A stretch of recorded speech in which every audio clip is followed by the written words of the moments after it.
Selamat pagi dan salam sejahtera. Anda bersama saya Muhammad Nasami langsung dari Parlimen. Baik, hari ini hari Khamis 9 Disember 2021.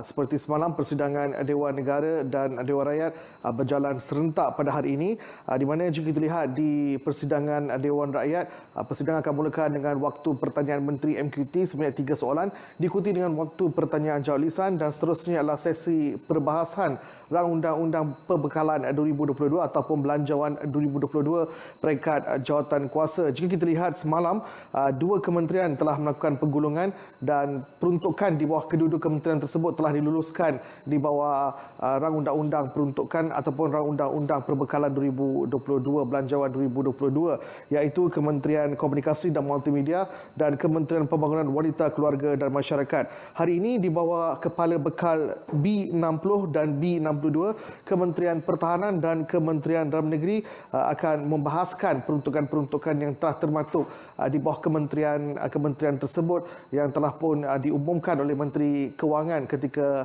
Belanjawan 2022 tempoh hari tersebut. Baik, seterusnya terdapat 3 soalan di bawah waktu pertanyaan-pertanyaan menteri yang akan dijawab oleh menteri sendiri. Baik, di Dewan Negara pula ia akan dimulakan dengan pertanyaan-pertanyaan jawab lisan dan seterusnya diikuti dengan sesi perbahasan, iaitu 7 rang undang-undang akan dibahaskan dan diputuskan di Dewan Negara, di mana rang undang-undang tersebut telah pun diluluskan di Dewan Rakyat. Rang undang-undang yang telah diluluskan di Dewan Rakyat akan dibahas di Dewan Negara sebelum diwartakan. Sekiranya ia tidak diluluskan, ia tidak akan diwartakan. Baik, kepada anda yang ingin ikuti persidangan Dewan Rakyat dan Dewan Negara, anda boleh mengikuti secara langsung di laman sesawang rtmklik.rtm.gov.my atau menerusi pautan yang tertera di kaca TV anda. Anda boleh saksikan kedua-dua persidangan Dewan di laman sesawang tersebut.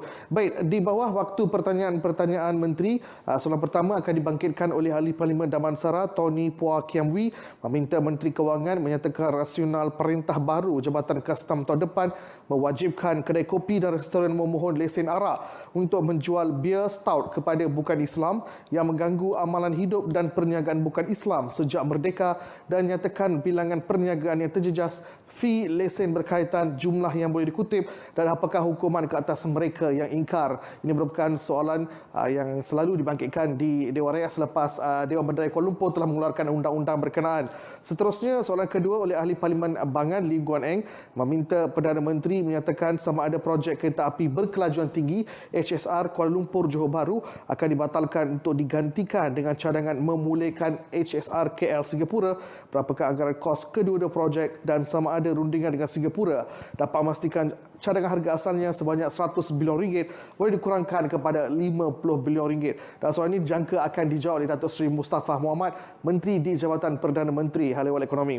Baik, soalan yang ketiga ataupun soalan terakhir untuk MQT pada hari ini ialah daripada Ahli Parlimen Jerantun Datuk Haji Ahmad Nazlan Idris yang meminta Menteri Pembangunan Usahawan dan Koperasi menyatakan apakah peranan Ketua Eksekutif dan pengurusan tertinggi agensi-agensi di bawah MEDEC dalam melaksanakan dasar-dasar yang digubal oleh kementerian. Dan soalan ini jangka akan dijawab oleh Menteri sendiri, iaitu Tan Sri Nur Omar. Dan seterusnya adalah soalan-soalan yang berkaitan dengan jawab lisan yang akan dibangkitkan di bawah aturan urusan mesyuarat selepas selesai MQT dinyatakan. Dan seterusnya perkara yang sama juga akan berlaku di Dewan Negara. Baik, untuk perkembangan selanjutnya kita terus ke persidangan Dewan Rakyat hari ini. Assalamualaikum, salam sejahtera. Saya jemput Yang Berhormat Tuan Tony Phua Kiem Wee. Terima kasih Datuk Speaker. Tuan Sri Speaker, soalan saya soalan nombor 1. Terima kasih Yang Berhormat. Silakan Yang Berhormat Menteri. Sorry. Kena baca tak? Kasih soalan lebih sikit, jawapan panjang sikit. Terima kasih. Tan Sri Yang Di-Pertua. Terima kasih Ahli Yang Berhormat Damansara. Untuk maklumat Ahli Yang Berhormat Damansara, dasar sedia ada menggariskan bahawa penjualan minuman keras secara runcit di premis perlu dilesenkan di bawah Akta Excise 1976. Pada masa yang sama, pelesenan penjualan minuman keras adalah di bawah bidang kuasa lembaga pelesenan yang dilantik melalui perwakilan kuasa Menteri Kewangan. kepada Menteri Besar atau Ketua Menteri melalui perintah yang diwartakan pada tahun 1977. Oleh itu, sebarang pelesenan penjualan minuman keras perlu mendapatkan kelulusan lembaga pelesenan selaras dengan Seksyen 35 Akta Eksais 1976. Setakat ini, tiada pindaan telah dibuat bagi perwakilan kuasa tersebut di mana kerajaan negeri diberi kuasa untuk membuat keputusan berkenaan lesen penjualan minuman keras. Saya akur bahawa baru-baru ini timbul pelbagai kekeliruan dalam pelaksanaan dan penguatkuasaan lesen penjualan minuman keras di peringkat negeri. Saya ingin memberi jaminan sekali lagi bahawa perwakilan kuasa melalui perintah yang diwartakan pada tahun 1977 masih kekal tanpa sebarang perubahan. Sehubungan itu, saya telah mengarahkan Jabatan Kastam Diraja Malaysia untuk mengambil tindakan segera dan mengemaskini segala dokumen perintah atau garis panduan bagi memastikan kekeliruan ini tidak berulang. Tindakan yang sewajarnya akan diambil bagi menyelesaikan perkara ini selewat-lewatnya menjelang hujung tahun ini, 31 Disember 2021. Oleh itu, sebarang isu berhubung pelesenan atau pengecualian daripada pelesenan adalah tertakluk kepada kuasa kerajaan negeri sepenuhnya. Sekian, terima kasih. Terima kasih. Silakan soalan tambahan, Yang Berhormat. Terima kasih, Yang Berhormat Menteri. Maksudnya, arahan permohonan lesen ni bukannya ditarik balik seperti yang diriu-riukan oleh Presiden MCA Yang Berhormat Aitam. Jawapan Yang Berhormat Menteri adalah kuasa kutipan fee lesen ini hanya diturunkan kepada pihak kerajaan negeri ataupun pihak berkuasa tempatan, PBT. Maksudnya juga, Yang Berhormat Aitam telah pun mengelirikukan orang ramai mengenai perkara ini. PBT seperti DBKL, Dewan Bandaraya, yang sebelum ini sudah ada kontroversi mengenai penjualan minuman beralkohol di kedai-kedai ubat masyarakat Cina, akan pasti menguatkuasakan perintah ini dan menyanyi kedai-kedai kopi yang hanya menjual minuman bir ataupun stout kepada pelanggan bukan Muslim. Ini adalah kedai-kedai kopi kecil, nak cari makan sikit, jual minuman bir kepada pelanggan bukan Muslim. Soalannya. Saya nak tanya kepada Yang Berhormat Menteri, apakah sebabnya pihak Kementerian Kewangan tidak batalkan secara langsung perintah ini supaya tiada kuasa langsung perlu diturunkan kepada pihak kerajaan negeri? Dan adakah perkara ini sudah dibincang dalam kabinet, dan adakah rakan-rakan di sebelah sana seperti Yang Berhormat Aitam ataupun daripada GPS telah setuju dengan perkara ini supaya perkara ini tidak lagi akan memberatkan beban kepada peniaga-peniaga kecil yang sekarang kita tahu susah nak cari makan di luar sana sekarang. Terima kasih. Terima kasih. 3 soalan, Yang Berhormat.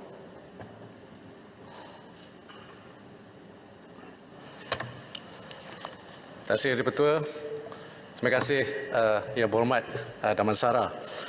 Untuk makluman ahli Yang Berhormat, sekali lagi saya ingin menegaskan bahawa pelesenan penjualan minuman keras adalah di bawah bidang kuasa lembaga pelesenan yang dilantik seperti saya sebut tadi melalui perwakilan kuasa Menteri Kewangan kepada Menteri Besar atau Ketua Menteri melalui perintah yang diwartakan pada tahun 1977. Dakwaan atau tomahan bahawa Kementerian Kewangan membatalkan perwakilan kuasa tersebut adalah tidak benar, seperti yang disebut oleh Yang Berhormat Damansara.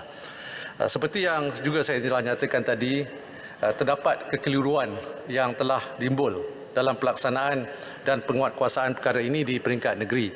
Oleh itu, seperti yang saya nyatakan tadi, saya telah mengarahkan Jabatan Kastam Diraja Malaysia untuk mengambil tindakan segera bagi memastikan kekeliruan ini tidak berulang dan pelesenan penjualan minuman keras kekal di bawah bidang kuasa lembaga pelesenan.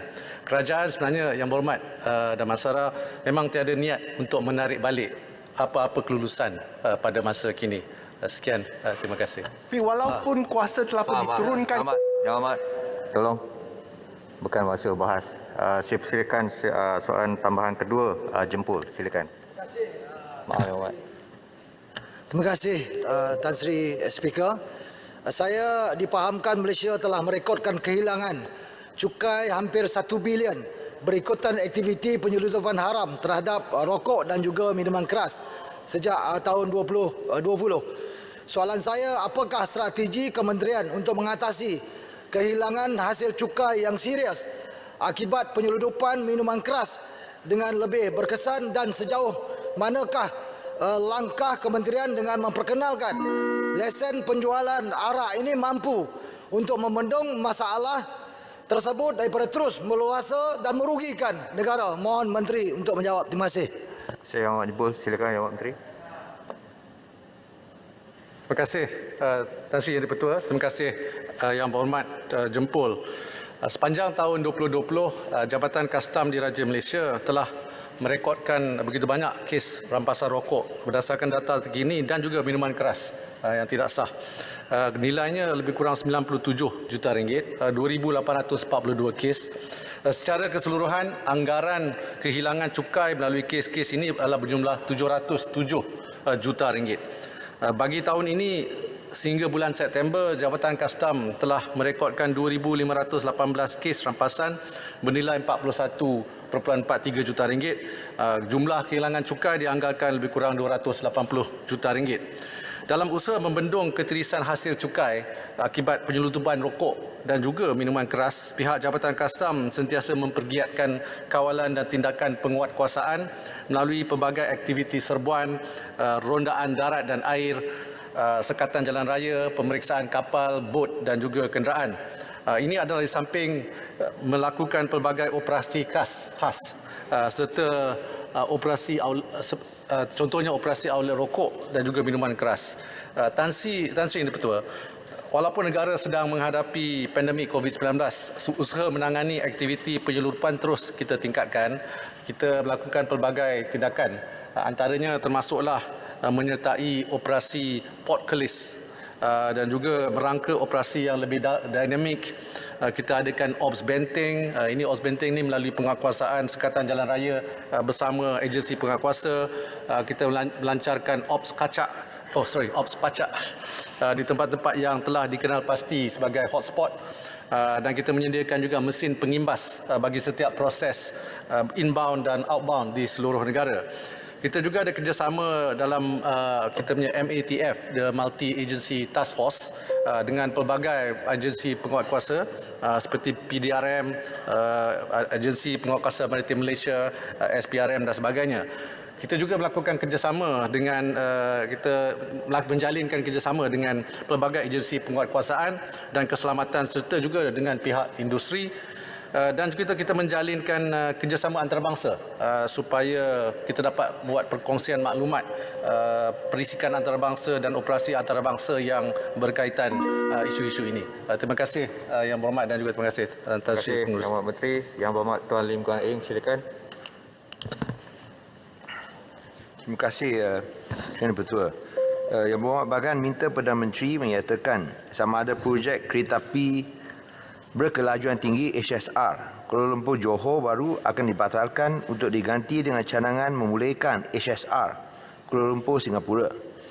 Berapa anggaran kos kedua-dua projek dan sama ada rundingan dengan Singapura dapat memastikan harga asalnya sebanyak 100 bilion ringgit boleh dikurangkan kepada 50 bilion ringgit. Terima kasih. Terima kasih Yang Berhormat Bagan.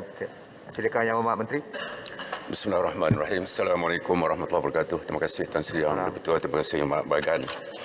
Untuk maklumat Yang Berhormat, apabila perjanjian bilateral mengenai projek kereta api berkelajuan tinggi atau HSR dari Kuala Lumpur ke Singapura terbatal pada 31 Disember 2020, kerajaan telah memutuskan supaya kajian daya maju viability projek HSR Kuala Lumpur Iskandar Puteri dilaksanakan.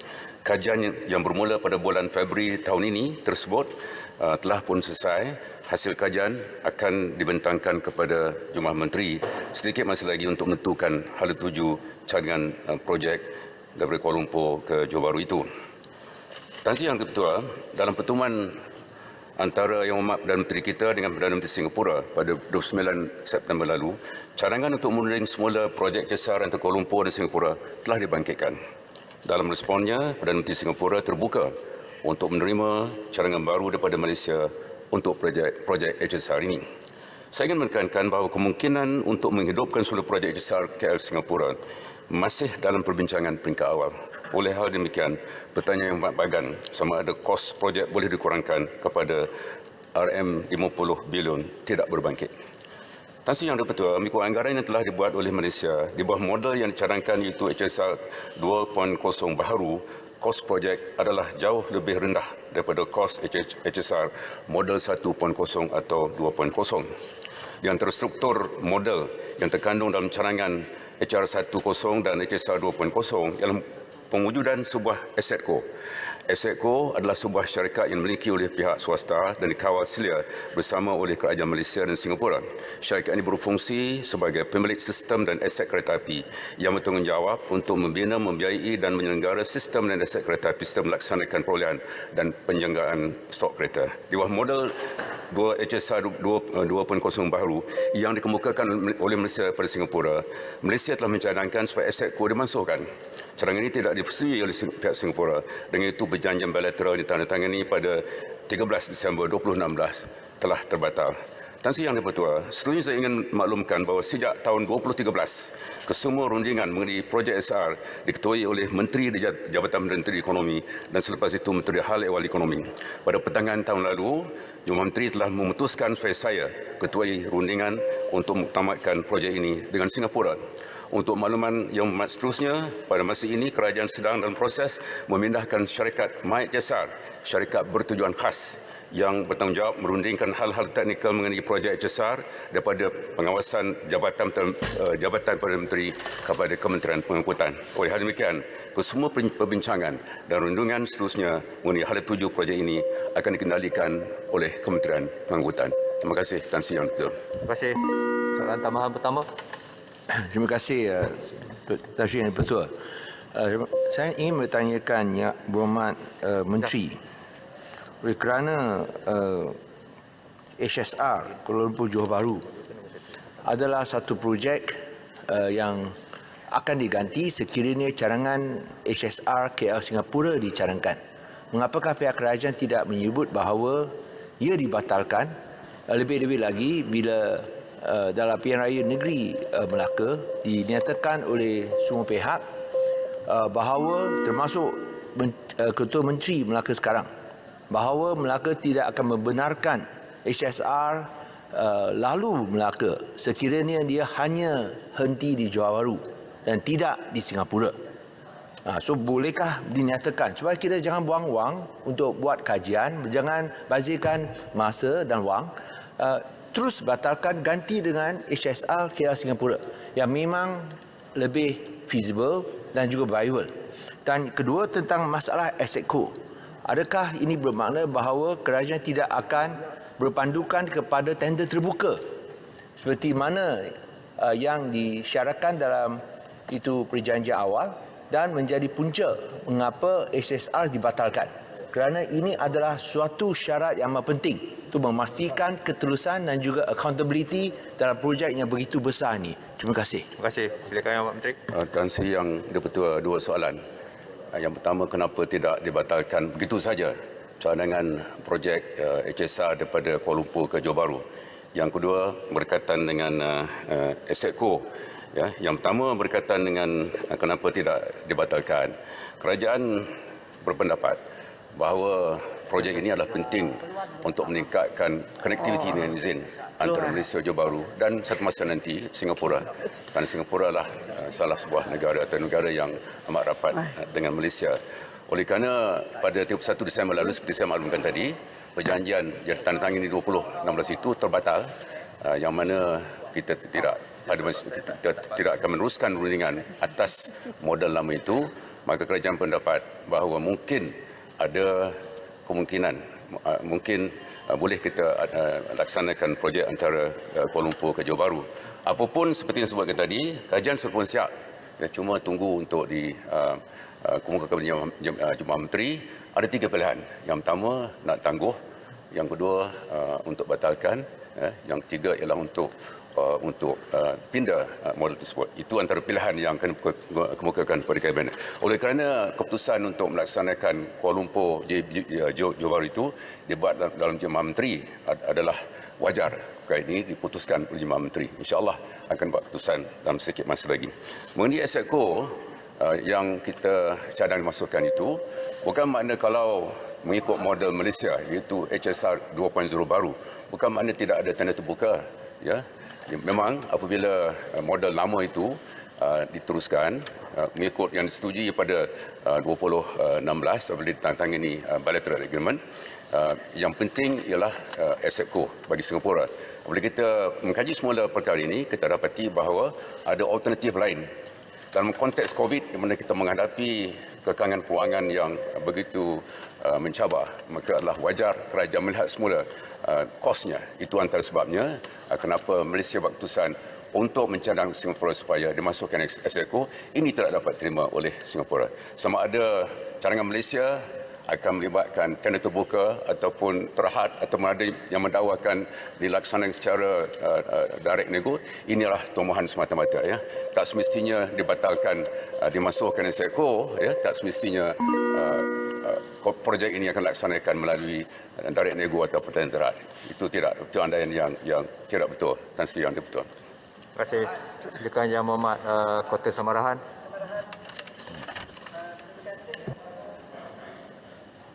Terima kasih Tan Sri Speaker. Baru-baru ini Perdana Menteri Singapura telah menyatakan kesediaannya yang terbuka untuk menerima sebarang cadangan baharu berkaitan dengan projek HSR KL Singapura. Untuk mengetahui pembatalan HSR sebelum ini yang menyebabkan negara perlu membayar 320 juta ringgit adalah disebabkan agenda politik.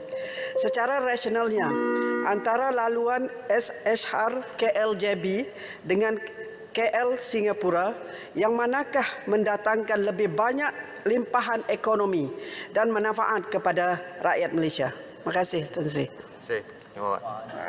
Soalannya Tan Sri Yang Ketua daripada Yang Hormat Kota Samarahan ialah di antara HSR Singapura Kuala Lumpur dengan Kuala Lumpur Johor Bahru, mana yang lebih banyak boleh mencetuskan limpahan ekonomi ataupun economic spillover effects. Itu soalannya.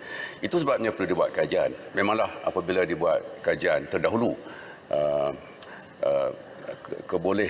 ataupun viability projek KL Singapura ini memang ianya viable, tapi isunya ialah kaedah pelaksanaan. Kita ada perbezaan dengan Singapura. Apa kaedah pelaksanaan? Singapura nak kekalkan Exco, Malaysia berpendapat bahawa kita harus ada alternatif lain. Jadi kita tidak pertikaikan viability. Apa yang kajian yang dibuat sebelum ini menyatakan bahawa projek HSR daripada Kuala Lumpur Singapura itu viable, kita tidak pertikaikan ke itu. Jadi kajian yang dibuat ini ialah untuk mengetahui sama ada Kuala Lumpur Johor Bahru ini masih lagi viable. Kalau Kuala Lumpur Singapura itu viable, tujuan kajian ialah untuk menentukan sama ada cadangan baru Malaysia untuk mengadakan projek antara Kuala Lumpur dengan JB itu viable atau tidak. Itu tujuannya. Dan saya sebutkan tadi, kajian bermula bulan Februari tahun ini, kajian sudah bersiap, tunggu masa untuk dibentang kepada Jemaah Menteri. Jemaah Menteri akan melihat kepada kajian tersebut dan akan buat keputusan sewajarnya berkaitan dengan hala tuju projek Kuala Lumpur Johor Bahru. Terima kasih. Tan Sri Yang Betul. Terima kasih. Silakan Yang Berhormat Datuk Haji Ahmad Nazlan. Terima kasih Tan Sri Yang Betul. Assalamualaikum warahmatullahi wabarakatuh. Salam sejahtera. Tan Sri Yang Betul, izinkan saya menyampaikan serangkap pantun. Berbaju batik sungguh bergaya, pakai beramai sangat membanggakan. Tan Sri Yang Betul berbatik, segak bergaya. Soalan 3 jelantuk sediakan berbunyi, minta Menteri Pembangunan Usahawan dan Koperasi menyatakan apakah peranan Ketua Eksekutif dan pengurusan tertinggi agensi-agensi di bawah MEDEC dalam melaksanakan dasar-dasar yang digubal oleh kementerian. Terima kasih. Terima kasih. Yang Berhormat, silakan Yang Menteri. Terima kasih Yang Berhormat Jerantuk. Nak jawab pantun dah tak sempat dah. Tuan Yang Betul. Bagi menyokong pembangunan ekosistem keusahawanan, terdapat 11 agensi telah diletakkan di bawah Kementerian pengguna usahawan dan koperasi iaitu Bank Rakyat, SME Bank, Teko Nasional, SME Corp, UDA Holding, Suruhanjaya Koperasi Malaysia, Institut Koperasi Malaysia, Institut Keselamatan Negara dan Pernas Amanah Ikhtiar Malaysia, Perbadanan Usahawan Nasional Berhad ataupun PUMB. Untuk maklumat yang berhormat, dalam memastikan sistem penyampaian berkesan kepada kumpulan sasar merangkumi PMKS serta koperasi, beberapa dasar telah digubal di peringkat kementerian bagi menyokong pelaksanaan polisi di peringkat nasional seperti Dasar Keselamatan Negara 2030 dan Plan Transformasi Koperasi Malaysia Transcom 2021-2025. Peranan Ketua Eksekutif dan pengurusan tertinggi agensi adalah sangat penting bagi memastikan keputusan dasar yang dipersetujui di peringkat kementerian dapat dilaksanakan berdasarkan terma, rujukan dan juga prosedur yang sama di peringkat negeri dan juga daerah atau cawangan. Artinya nak pastikan dasar-dasar ini sampai ke peringkat cawangan. Di antara dasar-dasar baru yang ditekankan, yang pertama ialah tiada penilaian sitos dan skris bagi pembiayaan di bawah dana kerajaan semasa tempoh pemulihan kesan pandemik COVID-19. Yang kedua, setiap agensi juga telah diarahkan untuk mempermudahkan prosedur permohonan mesti dikurangkan sehingga 50% dan tempoh kelulusannya dikurangkan sehingga 40%.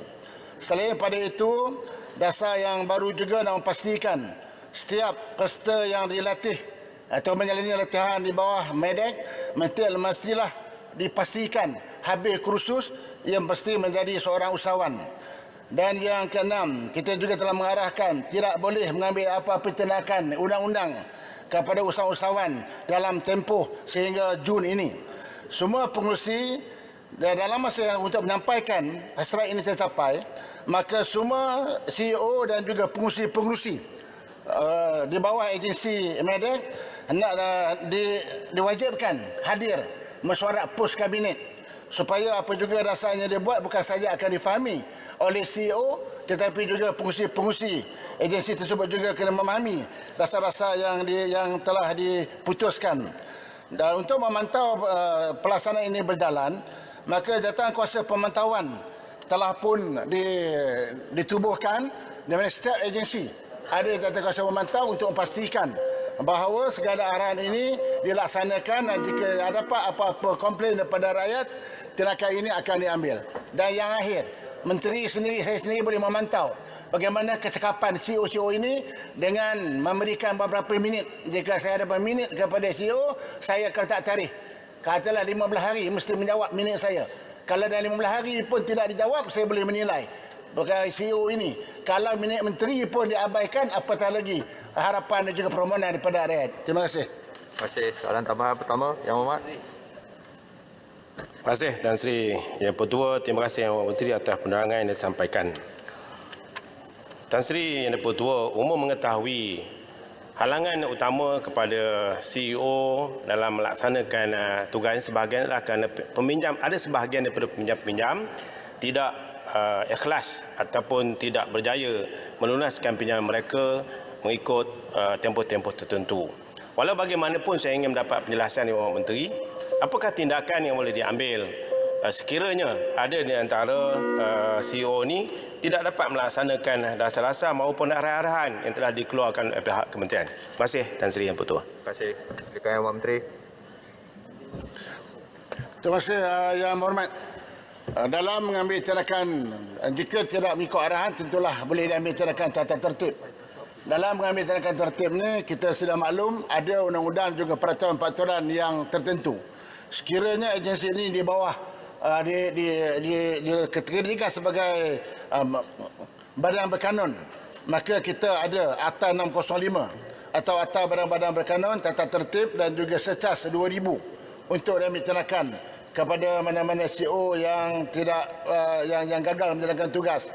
Kalau ianya di bawah syarikat, kita juga sudah maklum, kita juga ada peraturan di bawah atas syarikat masing-masing bagaimanakah tindakan yang akan diambil. Dalam masa yang sama, saya juga sebagai menteri juga kita boleh memantau mengenai arahan-arahan yang telah diberi, dan kerana itulah kita juga akan memberikan juga amaran-amaran tertentu. Dan untuk pertama yang berhormat, bermakna apa yang berlaku di bawah medik ini pernah berlaku, di mana ada dua CEO di dua agensi ini dinasihatkan supaya berhenti, dan ada juga yang diambil tindakan untuk diberhentikan. Jadi insyaAllah kita akan memantau, dan juga kena ingat CEO-CEO ini kebanyakan mereka ada kontrak. Kalau tak ambil tindakan pun, kalau kontraknya habis, kita akan menilai semula sama ada kontrak ini akan disambung ataupun tidak. Terima kasih. Terima kasih. Soalan tambahan sebelah sini tak ada? Tak ada, Alur Gajah silakan. Terima kasih Tan Sri Yang Dipertua. Mohon YB Menteri memberi sedikit maklumat dalam Dasar Keputusan Nasional 2030 yang dilancarkan dalam tahun 2019, dan saya jangka ia sedang diteruskan. Antaranya kita berlandaskan kepada 6 strategic trust. Satu soalan yang spesifik, apakah pencapaian setakat ini apabila kita menyebutkan strategic trust nombor 6, iaitu internationalizing high growth local enterprises.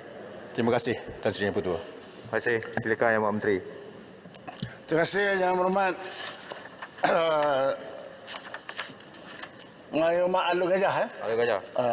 Dia soalan lah kena dasar ni Yang Berhormat buat dulu. Jadi dia bekas menteri. Jadi saya tak boleh nak lari daripada soalan dengan beliau lebih arif daripada saya, Ketua Buat Dasar. Sebenarnya Yang Berhormat sudah maklum, kerana itu untuk kita memastikan bahawa dasar ekspor keluar negara ini akan mencapai matlamat, beberapa dasar kita telah buat. Seperti agensi di bawah POMB sebagai contoh. Kita memang ada dasar untuk membantu ekspor luar negara. Kita ada menyediakan grant. Kita memberikan kemudahan grant untuk kita membantu untuk peringkat antarabangsa. Dalam begitu juga agensi tak seperti SME Bank juga ada memberikan grant, dan dalam masa yang sama kita juga akan mengambil bahagian di dalam pameran ekspor di peringkat antarabangsa untuk kita nak mempromosikan ekspor tempatan ini supaya ianya dapat dilaksanakan di peringkat antarabangsa. Dan alhamdulillah dalam expo yang diadakan oleh SME Corp baru ini telah pun membuktikan ada banyak syarikat yang telah berjaya di peringkat atas, di peringkat antarabangsa, dan insyaAllah dasar Yang Berhormat buat itu kita akan cuba laksanakan. Terima kasih banyak. Terima kasih. Yang Berhormat semua, sekarang tamatlah sesi untuk waktu pertanyaan Perdana Menteri pada hari ini. Terima kasih kepada semua ahli-ahli Yang Berhormat. Pertanyaan bagi jawab lisan. Saya jemput Yang Berhormat Datuk Haji Muhammad Fasih binti Haji Muhammad Fakih. Bismillahirrahmanirrahim. Assalamualaikum warahmatullahi wabarakatuh dan salam sejahtera. Terima kasih Tan Sri Yang Dipertua. Soalan Sawab 6, soalan nombor 1. Terima kasih. Silakan Yang Berhormat Timbalan Menteri.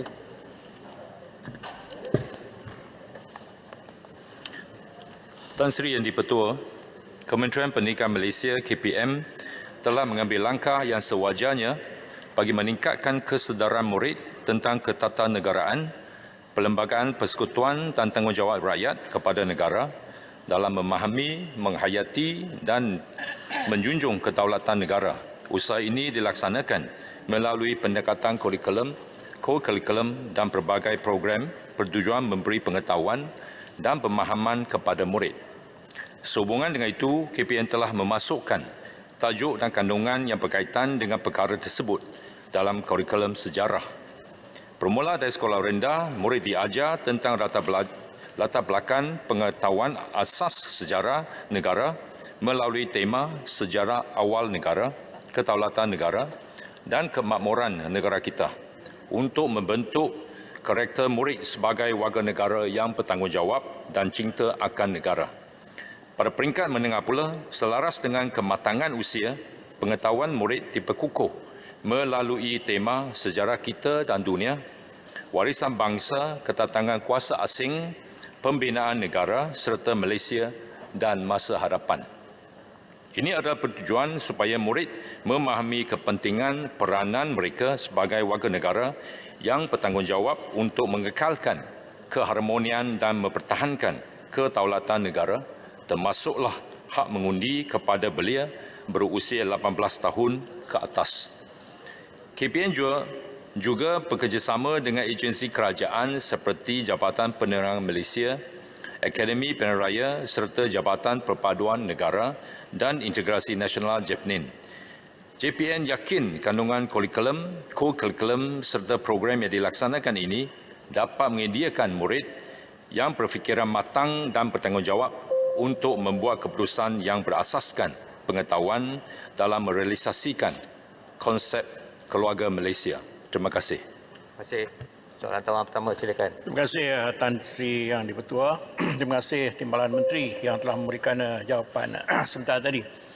Dan kita tahu bahawa kerajaan telah memutuskan bahawa pada 17 Julai 2019 bahawa pengundi dibenarkan berumur 18 tahun.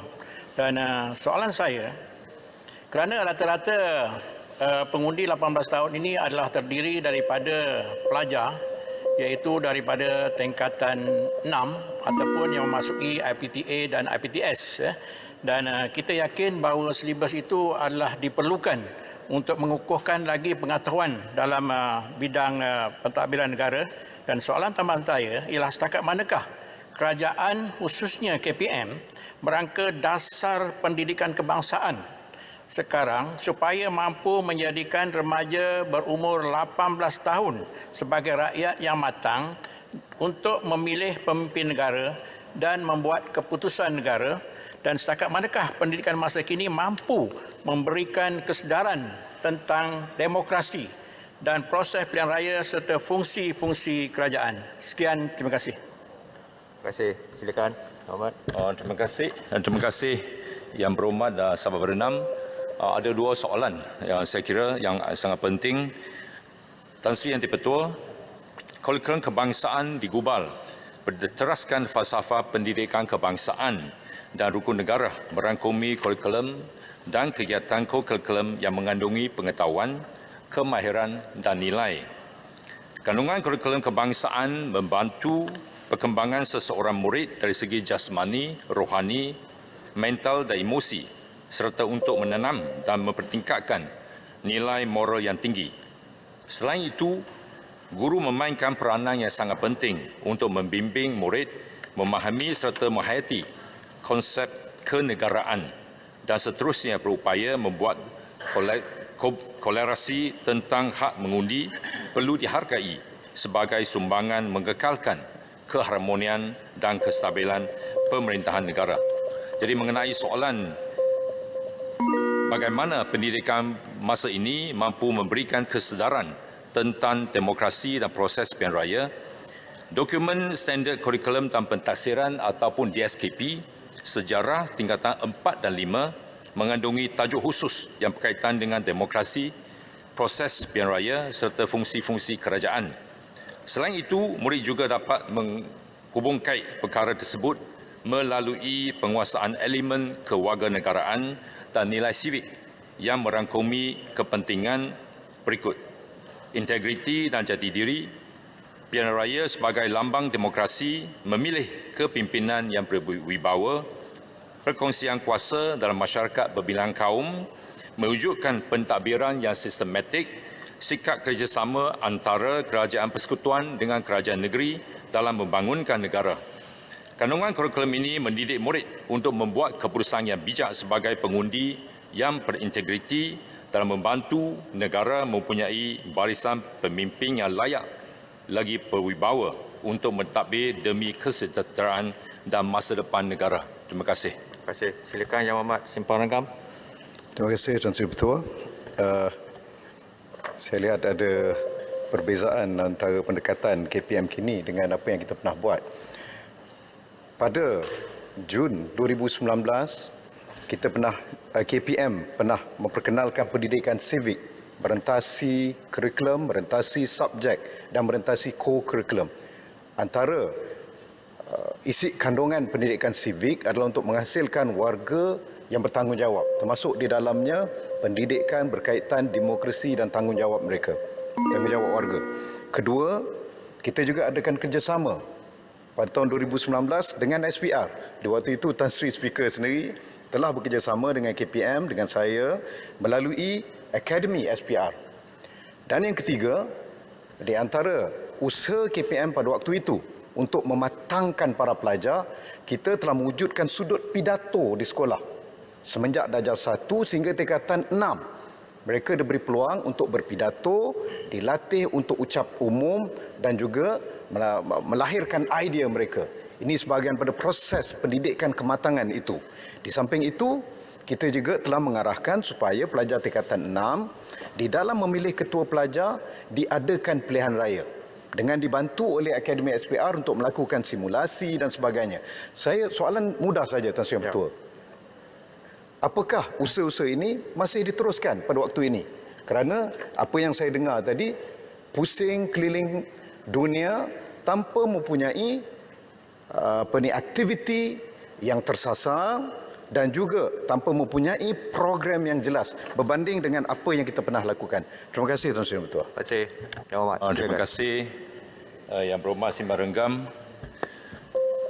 Banyak yang telah dibangkitkan oleh yang disebut oleh Yang Berhormat Simban Renggam. Jadi KPM telah melaksanakan pendidikan sivik seperti mana yang disebutkan oleh Yang Berhormat Simban Renggam mulai tahun 2019 dalam 5 mata pelajaran iaitu merentas mata pelajaran termasuklah bahasa Melayu, bahasa Inggeris, pendidikan Islam, pendidikan moral dan sejarah. Melalui pelaksanaan ini, konsep ketatanegaraan telah diajar kepada murid mulai dari prasekolah.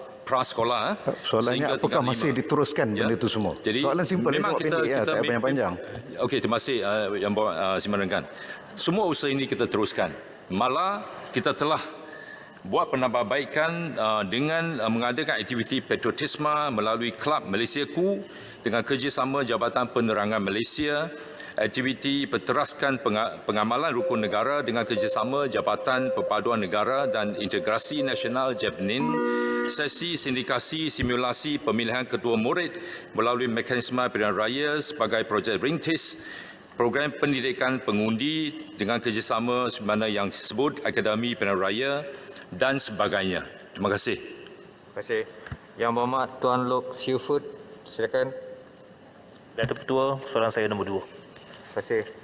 Yang Berhormat Timbalan Menteri.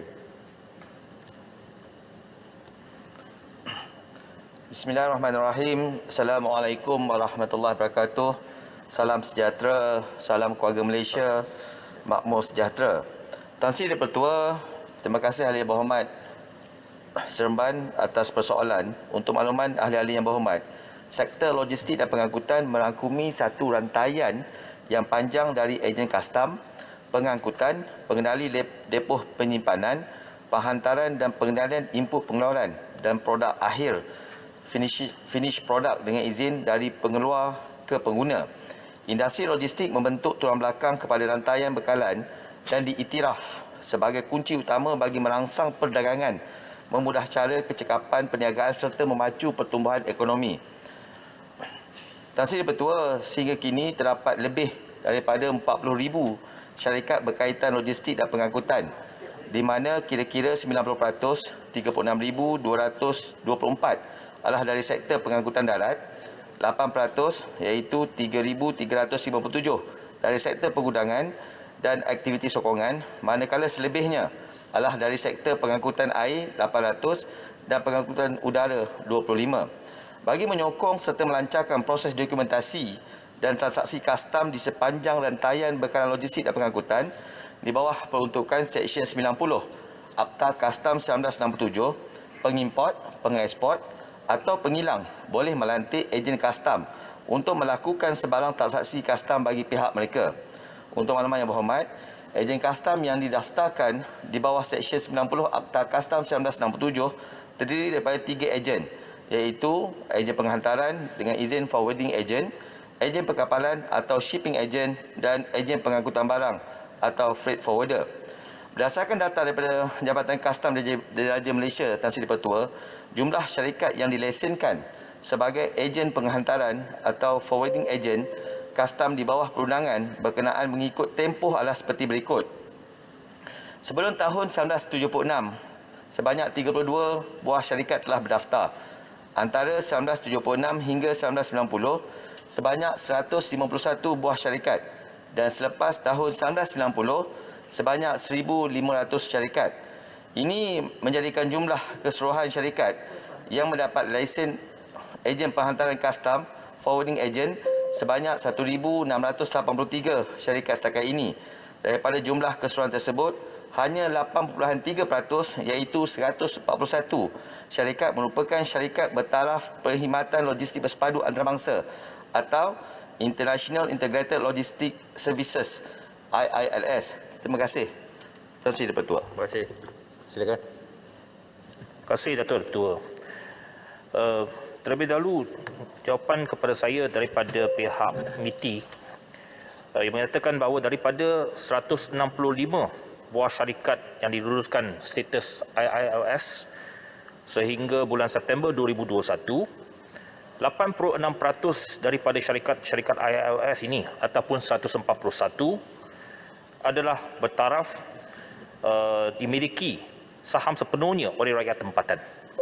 Hanya 12 syarikat ataupun 7% yang mempunyai pemilikan saham sepenuhnya oleh penabung asing.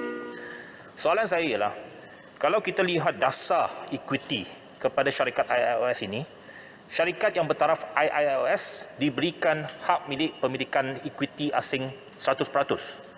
Saya nak tanya, adakah ini juga terpakai kepada syarikat IILS yang dimiliki oleh rakyat tempatan?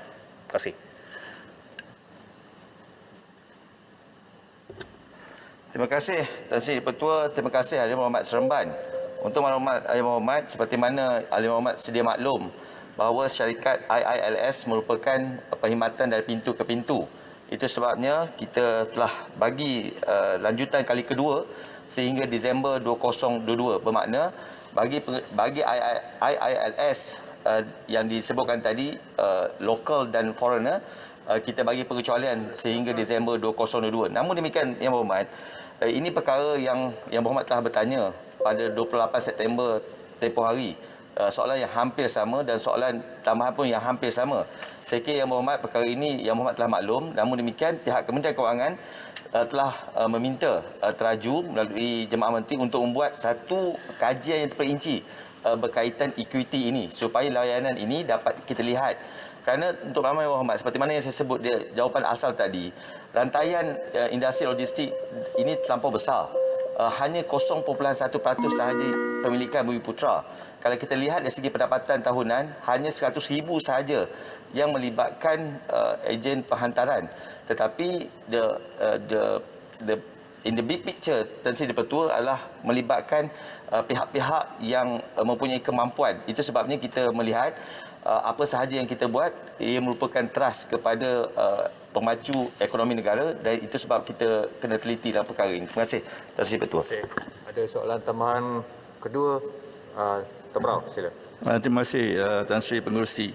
Terima kasih kepada Timbalan Menteri Kewangan menjawabkan soalan tadi YP Seremban.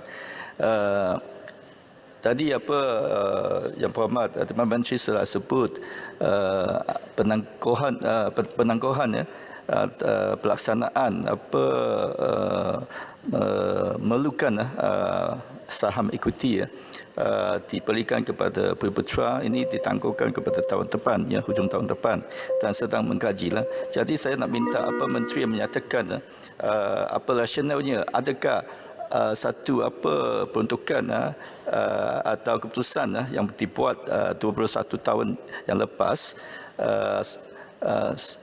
masih digunakan pakai pada masa ini, kerana faktor-faktor atau kriteria 21 tahun yang lepas itu mungkin sudah tukar banyak. Jadi saya fahamlah kriteria-kriteria atau faktor-faktor baru yang relevan akan digunakan pakai untuk mengkaji semula supaya ini tidak akan jadi satu isu yang membebankan atau membuat perusahaan dalam sektor ini kecewa dan akan keluar dari negara kita dan buat bisnes di negara lain. Terima kasih. Tan Sri Ketua, sudah pasti apa yang dibangkitkan oleh Yang Berhormat Tan Brau tadi akan diambil kira dalam pertimbangan kajian oleh pihak teraju. Kenapa kita yakin hasil kajian ini akan dibentangkan kepada jemaah menteri bagi kita melakarkan satu ekosistem yang lebih baik dan adil. Cumanya Tan Sri Yang Bertua, kalau kita lihat dari segi statistik yang sedia ada, Perkhidmatan Pengangkutan dan Penyimpanan mencatatkan output kasar 120.7 bilion pada tahun 2017. Kalau nak dibandingkan dengan tahun 2015, maknanya ada peningkatan 51%. Itu sebabnya kalau kita lihat, bukan isu kita meletakkan ekuiti Bumi itu sebagai isu kerana ia hanya 0.1% sahaja syarikat perkhidmatan logistik dan pengangkutan Bumi yang terlibat dengan aktiviti yang bernilai tinggi. Seperti mana saya sebutkan tadi semasa soalan tambahan Yang Berhormat Seremban, yang terlibat dengan ekuiti Bumi ini hanya 100,000 per tahun. Kalau kita lihat Tan Sri Pertua, banyak perkara-perkara yang telah kita liberalisasikan yang tanpa ada ekuiti Bumi. Saya ingat perkara ini tak perlu diperbesarkan dan kita akan tunggu keputusan atau hasil kajian daripada teraju dan insya-Allah perkara ini akan dimaklumkan kepada Jabatan Menteri dalam masa terdekat. Terima kasih Tan Sri Pertua. Terima kasih. Silakan Yang Berhormat Datuk Seri Hajar Rohani binti Haji Abdul Karim.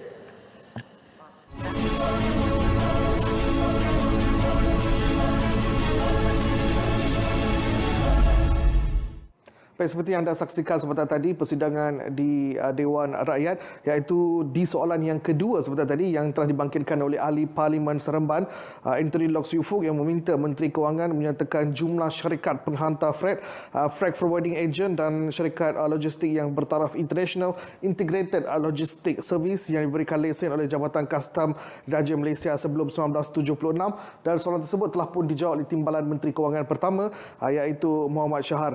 Dan seterusnya kita akan ke Dewan Negara sebentar, di mana ketika ini di soalan yang baru habis soalan yang kelima dan akan ke soalan yang keenam oleh Senator Surandi Saad yang meminta Menteri Wilayah Persekutuan menyatakan apakah inisiatif dan perancangan strategi kementerian bagi memudahkan cara bersama NGO kepada para gelendangan di kawasan ibu negara agar lebih sistematik dan tidak mengganggu persekitaran. Dan buat masa ini masih lagi di soalan tambahan, di soalan yang kelima yang ketika ini sedang dijawab oleh Timbalan Menteri Pembangunan Luar Bandar, Datuk Hasbi Habibullah. Baik, kita terus ke persidangan Dewan Negara. Memaklumkan kepada Jabatan Pembangunan Komuniti di BKL supaya lebih terselaras dan memudahkan pemantauan oleh pihak berkuasa tempatan. Pada masa yang sama telah wujud persefahaman di kalangan NGO yang berdaftar di Kuala Lumpur dalam penetapan kawasan agihan supaya tidak berlaku pertindihan dan seterusnya dapat mengelakkan berlakunya pembaziran. Terima kasih Yang Bertua. Soalan tambahan. Soalan tambahan. Silakan. Berapakah jumlah peruntukan yang dikeluarkan oleh pihak KWP untuk program membantu gelendangan? Sebab saya lihat bahawa banyak NGO yang berada di Kuala Lumpur ni dia dapat peruntukan daripada orang ramai. Saya nak tahu berapa banyak bajet yang dikeluarkan. Terima kasih Yang Berhormat.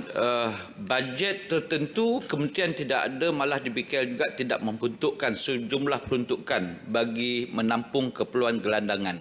Kerana gelandangan ini biasanya dan buat masa ini ditampung oleh pihak NGO yang memberikan bantuan secara sukarela. Cumanya untuk makluman ahli Dewan Negara, terutamanya Yang Berhormat Senator yang bertanya soalan, bagi pihak kementerian kita ada dua pusat. Pusat gelandangan Medan Tuanku dan juga Anjung Kelana yang boleh menempatkan 100 gelandangan yang merupakan transit dan pembangunan kendiri. Ini di bawah kementerian. Kemudian kalau di bawah Kementerian Pembangunan Wanita dan Keluarga pula, ialah ada dua lagi, Anjung Singgah dan juga Anjung Kembara yang merupakan penempatan sementara atau penempatan transit bagi golongan gelandangan yang memerlukan tempat tinggal sementara. Agihan makanan, bantuan kit kebersihan, bantuan kit keselamatan, bantuan pakaian dan sebagainya ditampung dan juga diberikan oleh pihak NGO, dan yang mana saya dapati setakat ini bantuan yang disediakan oleh pihak NGO ini berlebihan.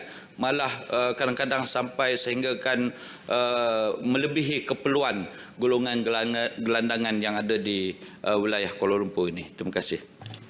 Soalan tambahan. Betul. Saya boleh. Soalan tambahan. Soalan tambahan. Siapa? Bagi yang Datuk Razali ya dulu. Okey. Terima kasih. Dulu, terima kasih Yang Berhormat Timbalan Menteri. Dulu kita lihat di bandar Jakarta, kalau kita pergi di bawah jambatan tu memang sentiasa ada gelandangan. Lebih teruk daripada negara kita.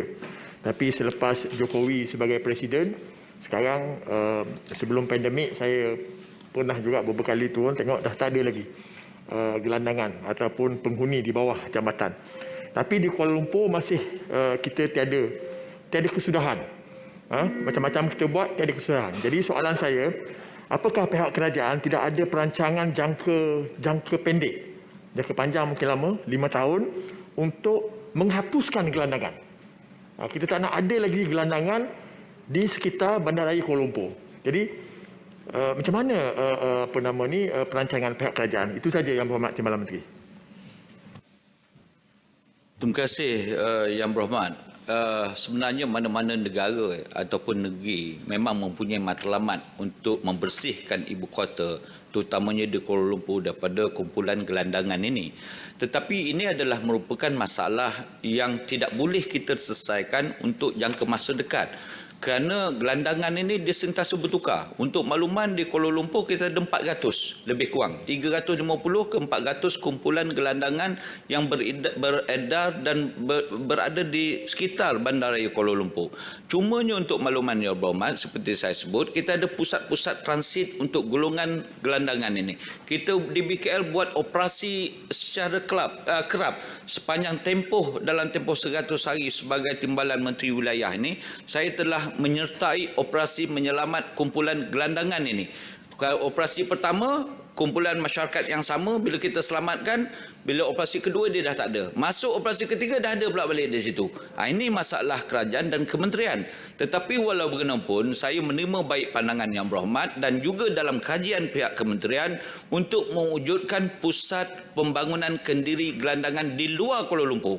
Kita dah pernah buat dulu di pusat-pusat latihan, tapi penampakan agak pembangunan yang perlahan. Tetapi sekarang ni kita tengah buat kajian research untuk memilih mana-mana institusi latihan yang sudah lagi tidak diguna pakai sebagai untuk kita baik pulih dan sebagainya, untuk dijadikan pusat latihan pembangunan kendiri, Datuk Speaker. Bagi memindahkan gelandangan yang kita selamatkan di Kuala Lumpur, kita hantar ke sana, bagi skill latihan dan sebagainya, dan mengharapkan kemungkinan besar supaya mereka boleh berdiri atas kapasiti diri mereka sendiri setelah mendapat latihan dan sebagainya. Terima kasih Datuk Speaker. Datuk Dr. Dominic. Terima kasih Tuan Yang di-Pertua.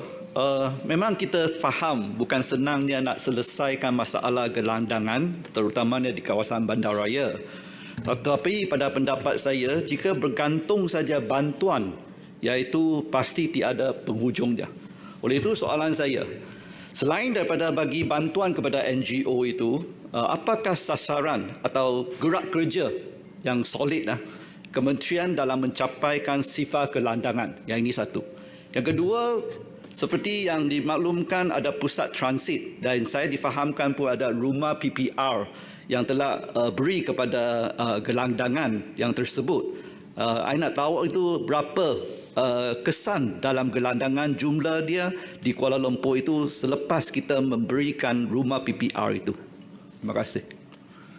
Terima kasih Yang Berhormat Senator. Saya ingin perbetulkan sedikit, pihak DBKL dan kementerian tidak memberikan mana-mana gelandangan rumah PPR ya. Kita cuma sediakan anjung Kelana dan anjung transit untuk mereka duduk buat sementara sehingga mereka menyelesaikan masalah yang mereka hadapi. Kerana kelompok gelandangan ni, Datuk Ini Pertua, ada banyak kelompok, banyak kategori. Satu kategori gelandangan sementara yang mana mengalami masalah bergaduh dengan suami isteri, dia keluar sekejap menyelesaikan masalah stres, masalah tak boleh bayar sewa, dia keluar sekejap duduk di sekitar Kuala Lumpur di jalanan, dan apabila mereka boleh mengatasi masalah itu, dia balik semula ke penempatan asal mereka.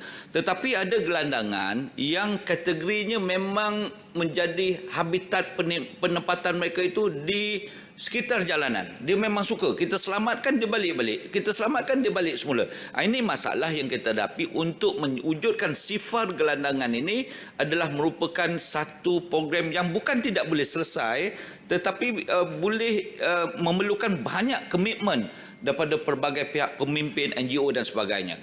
Bantuan kita tak bagi pada NGO untuk makluman yang berhormat kerana NGO ini mendapatkan dan mempunyai sumber-sumber yang berlebihan untuk memberikan bantuan kepada gelandangan ini. Cumanya di Dewan Negara ini saya mengambil kesempatan ini untuk mengucapkan penghargaan dan terima kasih Datuk Speaker kepada NGO ini. Cumanya kita harus mempunyai satu program bantuan dan pemberian yang lebih sistematik kerana kebersihan dan juga faktor yang mendatangkan kacau ganggu di kalangan masyarakat ibu kota yang lain itu juga mestilah diberikan keutamaan dan juga prioriti. Terima kasih. Terima kasih kepada Yang Berhormat Datuk Seri Jalaluddin bin Alias, Timbalan Menteri Wilayah Persekutuan di atas jawapan yang diberikan. Seterusnya saya menjemput Dr. Wan Martina binti Wan Yusof. Terima kasih Datuk Seri Yang di-Pertua. Soalan saya nombor 7. Silakan Menteri. Bismillahirrahmanirrahim. Assalamualaikum warahmatullahi wabarakatuh. Terima kasih Datuk Seri Timbalan Pertua. Terima kasih Yang Berhormat Senator Dr. Wan Martina binti Wan Yusof.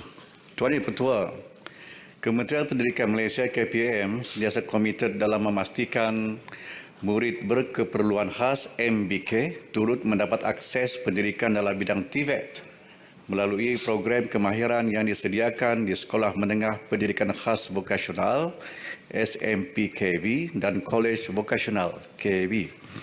Untuk makluman Ahli Yang Berhormat Senator, sehingga kini terdapat 4 buah SMPKV, iaitu SMPKV Shah Alam Selangor, SMPKV Indah Pura Johor, SMPKV Kuantan Pahang dan SMPKV Merbuk Kedah. KPM juga menyediakan pendidikan TVET kepada murid berkeperluan khas yang berada di Kolej Vokasional, iaitu di Kolej Vokasional Keningau, Sabah. KPM sentiasa memperkasakan bidang TVET melalui penambahbaikan kualiti program pendidik berdasarkan standard kemahiran pekerjaan kebangsaan di bawah seliaan Jabatan Pembangunan Kemahiran Kementerian Sumber Manusia. Penambahbaikan ini bertujuan menarik minat murid berkeperluan khas menceburi bidang TVET dan memastikan mereka mendapat kemahiran serta pengalaman yang diperlukan bagi memenuhi keperluan industri. Untuk makluman Ahli Yang Berhormat Senator dan Dewan Yang Mulia ini, KPM turut memastikan infrastruktur dan fasiliti di SMPKV dan Kolej Vokasional berada dalam keadaan baik serta memenuhi keperluan murid berkeperluan khas agar mereka terus mendapat latihan kemahiran yang berkualiti dalam bidang TVET. Sekian dan terima kasih. Soalan tambahan. Kita sedar ada pelbagai persepsi oleh masyarakat terutamanya permain industri apabila kursus TVET ini dijalankan oleh pelbagai kementerian selain Kementerian Pendidikan. Apakah kerajaan sudah ada perancangan untuk memastikan standard TVET yang dijalankan oleh pelbagai kementerian ini adalah selaras? Terima kasih Yang Berhormat Senator. Untuk makluman dan perlu kita fahami bahawa program TVET ini sebenarnya bukan hanya di bawah Kementerian Pendidikan Malaysia sahaja, tetapi ianya adalah program merentasi kementerian. Banyak juga agensi kerajaan lain juga membuat program yang sama. Saya bagi contoh baru-baru ini yang Abang Berhormat Perdana Menteri melancarkan penjenamaan semula HRDF, sekarang menjadi HRDCOP. Ini di bawah Kementerian Sumber Manusia, di mana ramai pelajar-pelajar daripada sekolah menengah juga diberikan ruang dan peluang. Bukan sahaja latihan, bimbingan tetapi juga peluang-peluang pekerjaan selepas mereka menamatkan latihan dan juga kursus mereka. Dan kita juga di KPM, Tuan Berhormat Yang Berhormat, ada juga mengadakan beberapa program kolaborasi dengan pihak industri juga. Kalau saya boleh sebutkan, kita juga telah juga menyediakan kerjasama dengan McDonald umpamanya, dengan kerjasama 3 penjuru, iaitu Malaysian Investment Development Authority, MIDA contoh, dan juga Federation of Malaysian Manufacturers FMM. Maknanya para pelajar kita diberikan kursus program apprenticeship, dan mereka juga akan diberikan sijil. Jadi maknanya ini adalah usaha-usaha kita bagi memastikan TVET ini juga selaras dengan keperluan industri kita di negara ini. Terima kasih. Ada soalan tambahan? Saya ucapkan terima kasih kepada Yang Berhormat Datuk Muhammad bin Al-Amin, Timbalan Menteri Pendidikan di atas jawapan yang diberikan. Seterusnya saya menjemput Datuk Haji Jeffrydin bin Haji Atan. Terima kasih Datuk Seri Yang di-Pertua. Soalan saya nombor 8. Silakan Menteri. Terima kasih Datuk Yang di-Pertua. Terima kasih Yang Berhormat Datuk Haji Jeffrydin. Datuk Yang di-Pertua, pada masa ini pengujudan jawatan secara tetap dalam perkhidmatan awam bergantung kepada dasar yang ditetapkan oleh agensi pusat selaras dengan dasar kawalan saiz perkhidmatan awam. Namun, kerajaan telah mewujudkan tambahan 10,675 perjawatan baru pelbagai skim perkhidmatan dan grade di Kementerian Kesihatan Malaysia secara berfasa bagi fasiliti kesihatan baru yang beroperasi bagi tempoh 2020 sehinggalah Jun 2021. Dan selanjutnya, KKM telah diluluskan dengan secara bersyarat sebanyak 6,647 perjawatan baru bagi fasiliti kesihatan baru dan naik taraf yang beroperasi pada Julai hingga Disember 2021. Manakala bagi keperluan fasiliti kesihatan baru atau naik taraf yang diunjurkan beroperasi pada tahun 2022, KKM telah mengemukakan permohonan lebih 9,000 jawatan baru pelbagai skim perkhidmatan kepada agensi pusat pada 3 September 2021. Bagi menangani isu yang dihadapi oleh doktor kontrak, kerajaan pada 14 Julai 2021 telah bersetuju supaya pegawai perubatan lantikan kontrak yang telah melengkapkan khidmat wajib 2 tahun dilanjutkan tempoh kontrak untuk 2 tahun lagi bagi membolehkan pegawai membuat persediaan bagi menyambung pengajian kepakaran. Dalam tempoh 2 tahun ini, sekiranya pegawai ini ditawarkan pengajian kepakaran, maka pegawai akan ditawarkan kontrak lanjutan selama 4 tahun lagi untuk melengkapkan pengajian kepakaran. Kerajaan juga telah bersetuju agar KKM dan agensi berkaitan menjadikan satu plan komprehensif yang merangkumi tindakan jangka pendek, jangka sederhana dan jangka panjang untuk menangani isu doktor kontrak ini. Datuk Yang betul, fokus jawatan kuasa ini ada beberapa perkara sini. Yang pertama, memperolehi peruntukan bagi tajaan kepakaran yang setara dengan HLP, hadiah latihan persekutuan. Supaya ini yang risaunya. Antara benda yang dirisaukan adalah kontrak, sebab kontrak ini tidak dapat HLP.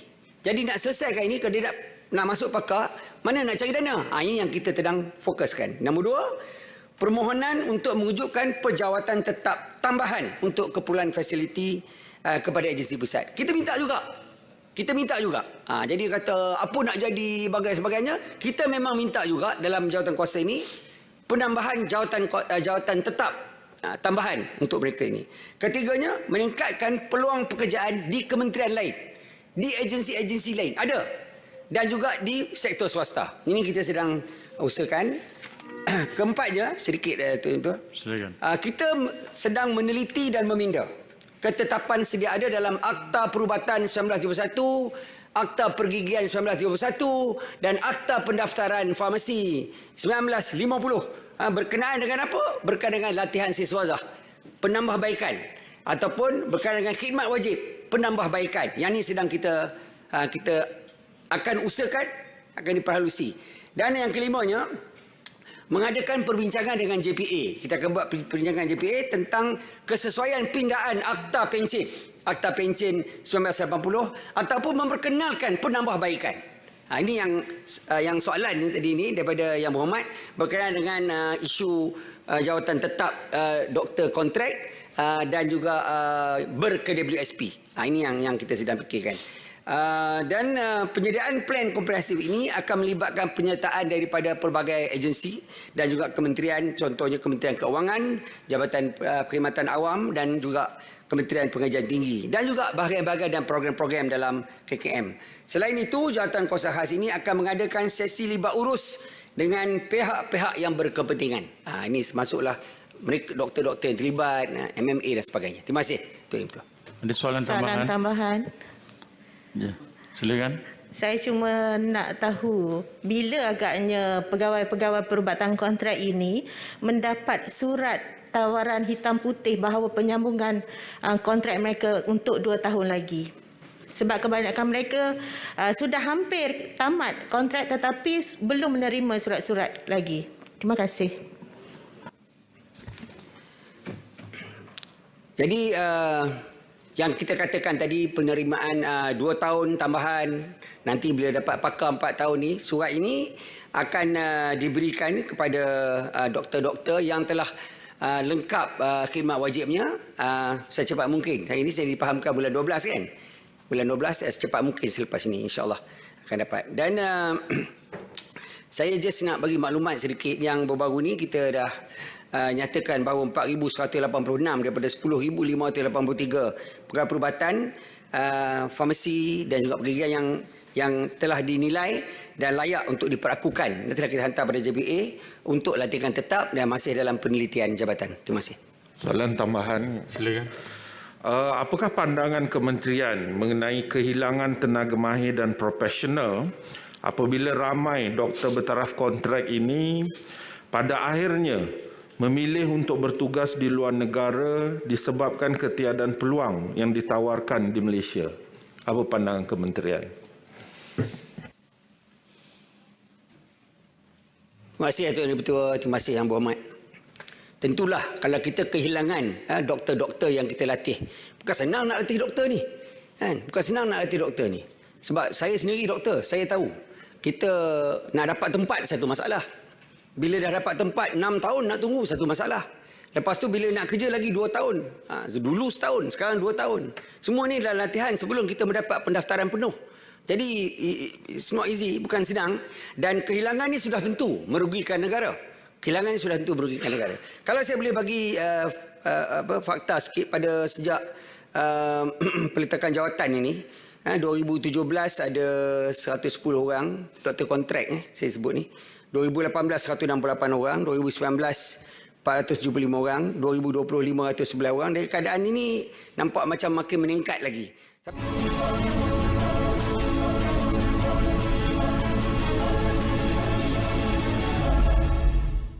Baik, seperti yang anda saksikan tadi di Dewan Negara, iaitu di soalan yang ke-8 yang ketika ini sedang dijawab oleh Timbalan Menteri Kesihatan Datuk Dr. Nur Azmi Ghazali yang telah dibangkitkan oleh Senator Datuk Haji Jafridin bin Haji Tan yang meminta Menteri Kesihatan menyatakan apakah tindakan dan inisiatif kerajaan dalam menyelesaikan isu perjawatan tetap serta caruman kumpulan wang simpanan pekerja KWSP bagi doktor kontrak. Baik, kita akan kembali semula ke Dewan Negara yang di mana di ketika ini Dewan Rakyat, di ketika ini di soalan yang kelima, iaitu yang akan dibangkitkan oleh Parlimen Jempol meminta Menteri Pertanian dan Industri Makanan menyatakan pelan strategik untuk meremajukan sektor pertanian agar dapat menarik minat generasi belia dan melahirkan lebih ramai usahawan tani muda. Kita terus ke persidangan Dewan Rakyat. Pasal dalam digunakan di domestik, tetapi Menteri ada menyebutkan di sini jawapan Menteri membenarkan pengeksportan pasir sungai ke negara-negara yang mempunyai hubungan dagangan dengan Malaysia, contohnya India, Hong Kong, Taiwan, China dan lain-lain. Jadi mohon penjelasan. Terima kasih. Terima kasih sahabat saya daripada Merbuk atas soalan tersebut. Saya ingin maklumkan bahawa sebenarnya pengeksportan pasir daripada negara kita ke luar negara juga melibatkan pasir laut, bukan saja pasir sungai. Saya nak beritahu sedikit dalam perkembangan ini pada 3 Oktober tahun 2018, iaitu semasa pemerintahan Pakatan Harapan, Kabinet telah mengadakan larangan terhadap pengeksportan pasir laut dalam wilayah perairan negeri ataupun di Pelantar Benua. Tetapi pada 19 Oktober tahun 2018, Kabinet pada masa itu telah memberikan satu pengecualian kepada satu syarikat untuk membuat projek penambakan laut di negara Brunei Darussalam. Ini ada exceptional approval. Itu dan mengambil pasir laut dalam di luaran perairan Pulau Labuan. Jadi inilah dasar yang digunakan oleh kerajaan sekarang ini, di mana kerajaan membenarkan pengeksportan pasir termasuk pasir laut ini berdasarkan case to case basis dan ianya telah saya mempunyai senarai panjang mengenai syarikat-syarikat yang diberikan pengecualian untuk mengeksport ni, termasuklah exist stream tadi. Banyak sekali Tan Sri Ketua, saya boleh bagi secara bertulis kalau dikendaki oleh Yang Berhormat.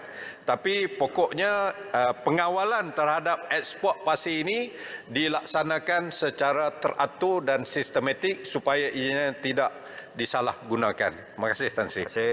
Silakan Yang Berhormat Datuk Haji Muhammad Salim Sharif.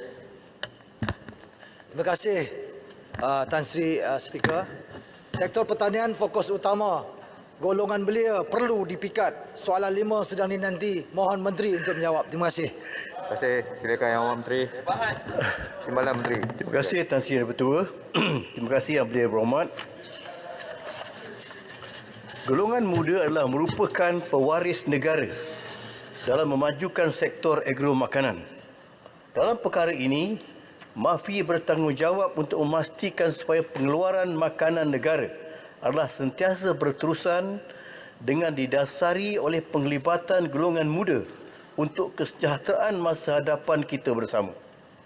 Hakikatnya, kita sedang menghadapi dan sedang mendepani isu utama, iaitu yang izin aging farmers dan kesukaran untuk menarik golongan ini bagi mengadaptasi revolusi perindustrian 4.0 ataupun 4IR. Sehubungan itu, MAFI melalui Dasar Agro Makanan Negara memberikan perhatian khusus bagi memastikan supaya persekitaran yang kondusif bagi meningkatkan penglibatan dan mengekalkan golongan muda dalam sektor pertanian serta membina tenaga kerja masa hadapan dalam menghasilkan makanan yang mencukupi. Tuan Dipertua, antara pelan tindakan yang ditetapkan bagi menarik dan mengekalkan bakat-bakat muda dalam sektor pertanian adalah yang pertamanya untuk menjenamakan semula agro makanan dengan pertanian moden, untuk menggalakkan penglibatan bakat muda seperti mekanisasi, otomasi dan juga IoT bagi meningkatkan pengeluaran dan sekaligus peningkatan pendapatan. Keduanya, mewujudkan sumber tenaga industri yang optimum melalui pengintegrasian siswazah dan pekerjaan sebenar dengan latihan amali dan juga perantisan. Dan ketiganya, meningkatkan pendedahan generasi muda kepada aktiviti pertanian melalui pendidikan yang bersasar. MAFI juga sedar bahawa golongan muda lebih terbuka menerima teknologi terutamanya dalam era IR 4.0. Oleh itu, MAFI telah merancang untuk membangunkan tenaga kerja yang berkemahiran tinggi dalam sektor pertanian melalui tindakan seperti berikut. Pertamanya, untuk membangunkan pengkalan data tenaga kerja bagi tujuan data analitik untuk perancangan tenaga kerja.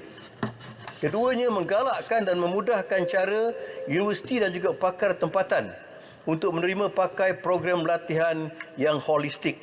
Ketiganya, membangunkan modal insan dan kepakaran untuk menyokong pelaksanaan teknologi baru. Keempatnya, menyediakan platform beasiswa dalam bidang agro makanan. Kelimanya, menaik taraf pusat latihan agro makanan dan universiti dengan kemudahan dan kelengkapan moden ICT dan juga rangkaian. Keenamnya, untuk membangunkan program peralihan untuk siswazah bukan pertanian bagi mereka yang berminat untuk menceburi sektor agro makanan. Dan seterusnya, melatih dan menggaji siswazah TVET sebagai ejen pemindahan teknologi. Bukan itu saja, Yang Tuan Dan Ketua, bagi menyokong pelan tindakan ini, MAFI juga turut meneruskan pelaksanaan program agropreneur muda yang terbukti berjaya membantu golongan muda dalam bidang pertanian melalui program bantuan geran, pinjaman dan juga latihan. Terima kasih Tuan Ketua. Terima kasih. Silakan. Terima kasih Menteri yang menjawab yang cukup lengkap, hampir satu buku menjawab soalan tadi. Terima kasih. Menurut KSU MAFI pada November 2021 yang lepas, hanya sekitar 15% sahaja daripada 1.4 juta belia yang terlibat dalam bidang pertanian. Baru-baru ini juga Ketua Pengarah Pegawai Kawalan Padi dan Beras telah mendedahkan bahawa terdapat 200 orang petani import, iaitu daripada Bangladesh dan juga Rohingya yang telah mengusahakan tanam padi, dan ada di antara mereka yang bergelar toke besar.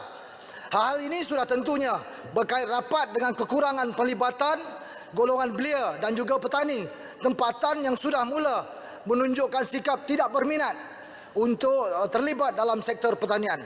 Selain sektor padi, saya berpendapat bahawa sektor lain juga turut berlaku perkara yang serupa. Soalan saya,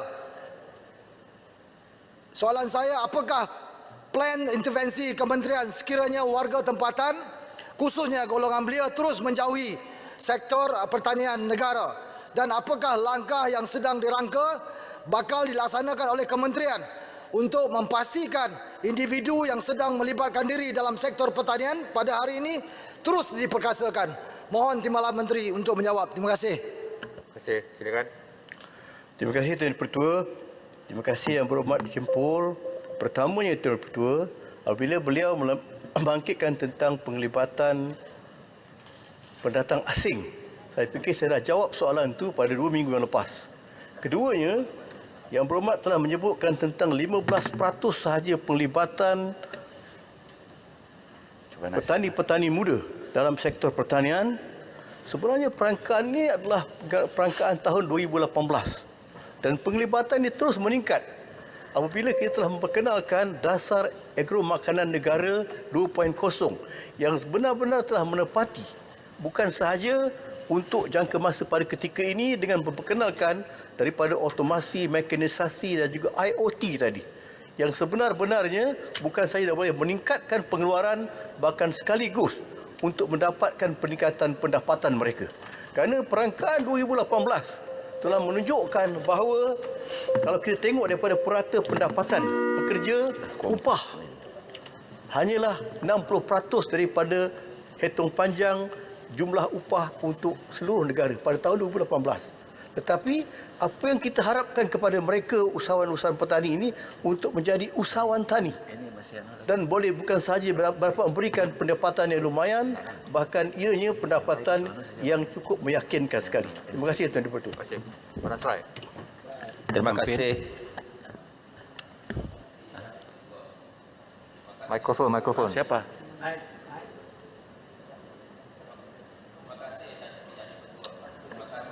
Tak dengar.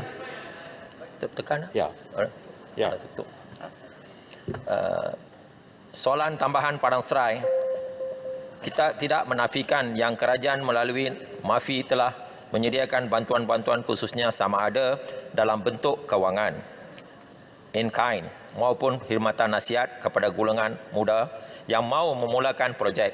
Namun, pihak MAFI juga sepatutnya tidak boleh melupakan ataupun mengambil sikap lepas tangan terhadap kumpulan yang mahu mengembangkan lagi projek-projek mereka. Soalan saya adalah, apakah bentuk-bentuk bantuan lain yang boleh diberikan kepada usahawan-usahawan muda ini bagi mengembangkan lagi projek-projek pertanian sedia ada? Terima kasih Tan Sri Yang Dipertua. Terima kasih Timbalan Menteri. Terima kasih. Terima kasih Yang Berhormat. Antara inisiatif yang sentiasa diwar-warkan oleh pihak MAFI bagi menarik golongan muda untuk menyertai bidang pertanian, yang pertamanya, kita bukan sahaja untuk menarik ataupun membantu mereka untuk menjadi seorang usahawan tani, bahkan kita telah memberikan banyak bantuan-bantuan dan insentif. Yang pertamanya kepada program High Impact Product, di mana kita akan berikan satu grant padanan sebanyak 50-50, maksimanya sebanyak sampai 200,000, yang ini untuk kepada SME. Dan keduanya, satu program lagi untuk program Change Upgrade Product ataupun dipanggil CUP. Ini juga grant padanan, tapi kali ini kita bagi kepada usahawan-usahawan kecil sebanyak 70% yang dibagi oleh kerajaan, yang 30% yang dibagi oleh pengusaha tersebut. Dan ianya maksima sebanyak RM60,000. Dan ketiganya untuk golongan agropreneur muda pula, kerajaan memberikan grant sebanyak RM20,000. Ini secara in kind. Dan kalau ada pengembangan, kita akan beri juga perbantuan melalui tekun dan juga melalui agrobank sehingga RM500,000. Ini sebenarnya di antara insentif-insentif yang telah disediakan selain daripada insentif-insentif lain yang disediakan oleh MAFI. Terima kasih Tuan Ketua. Terima kasih Yang Berhormat Tuan Ahmad Fahmi. Bin Muhammad Fadil, silakan. Terima kasih Tan Sri Yang Di-Pertua. Soalan saya nombor 5. Nombor 6, maaf. Nombor 6, ya. Silakan Yang Berhormat Timbalan Menteri.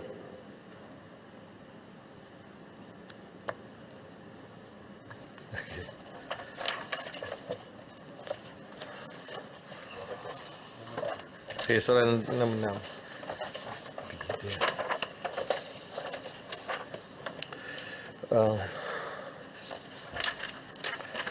Terima kasih Tuan Yang Di-Pertua. Terima kasih Yang Berhormat.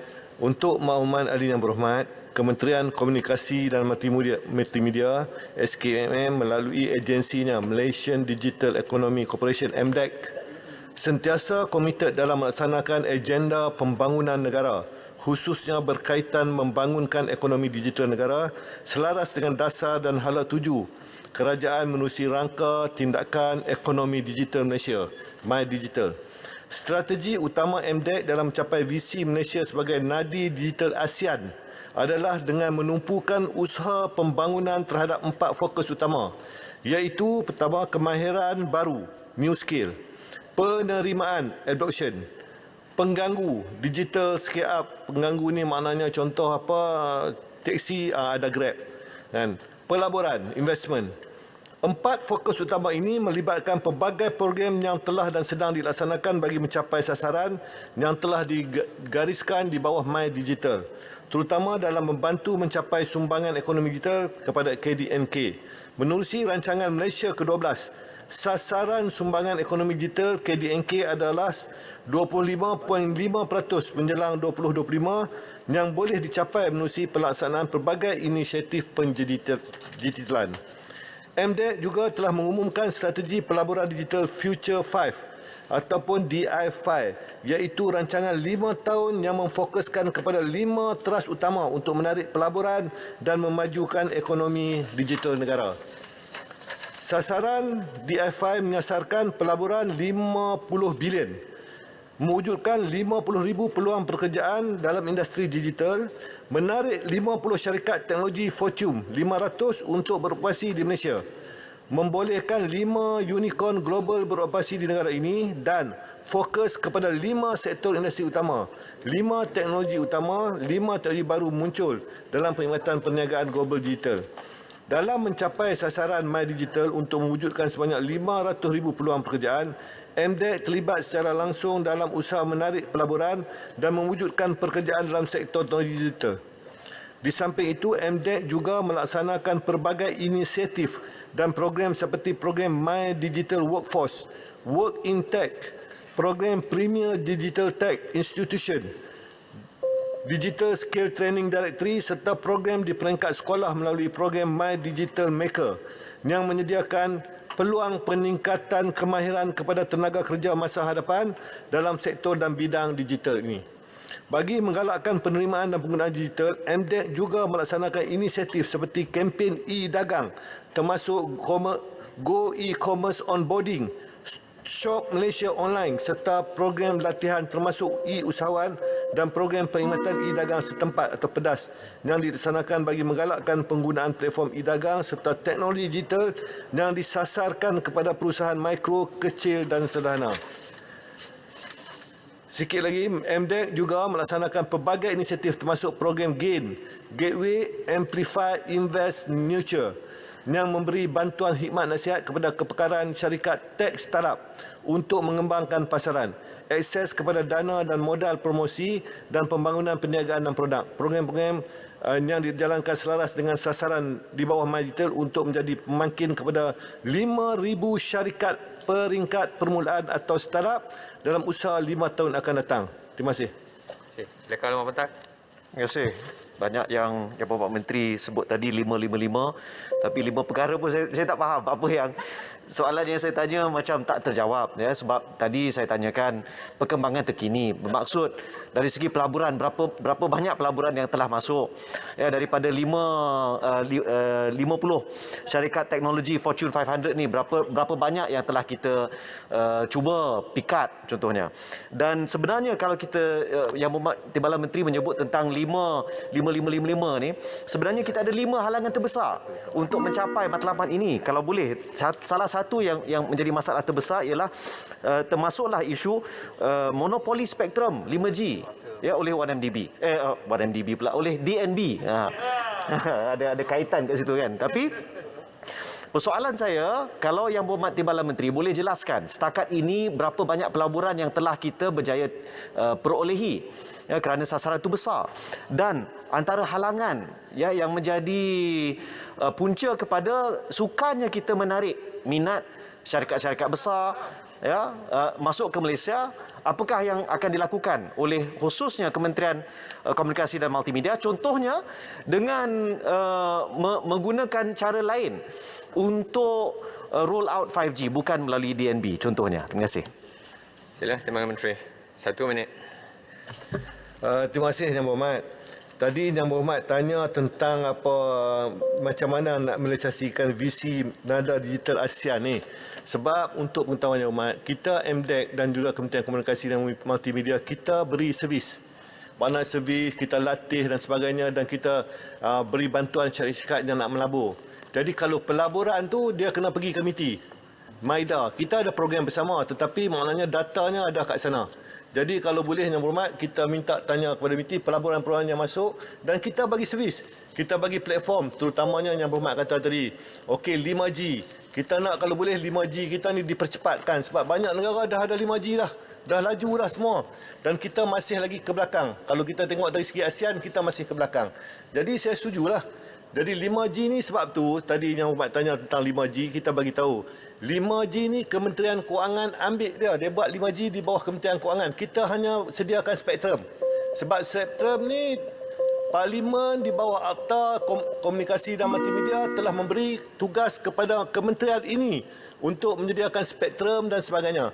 Cuma nak menyelaras tu. Kita menyelaras tu maknanya kita panggil telco-telco macam mana nak pakat dengan DNB. Sebab DNB monopoli, kita pun sedar bahawa kementerian pun dah tanya, dah berjumpa dengan DNB. Kita kata dasar negara kita ni tak nak monopoli. Tetapi alasan Kementerian Kewangan kerana mereka nak menyaraskan 5G ni, dan mereka harap maka mereka tak mau bagi kepada telco-telco lain, mereka akan menyaras dengan telco. Jadi kita terimalah sebab ini arahan Kementerian Kewangan. Terima kasih Yang Berhormat. Terima kasih Menteri. Soalan tambahan kedua sila Yang Berhormat Pontian. Terima kasih. Tadi Timbalan Menteri ada menyebut bahawa MDEC ini ada terlibat tentang e-dagang.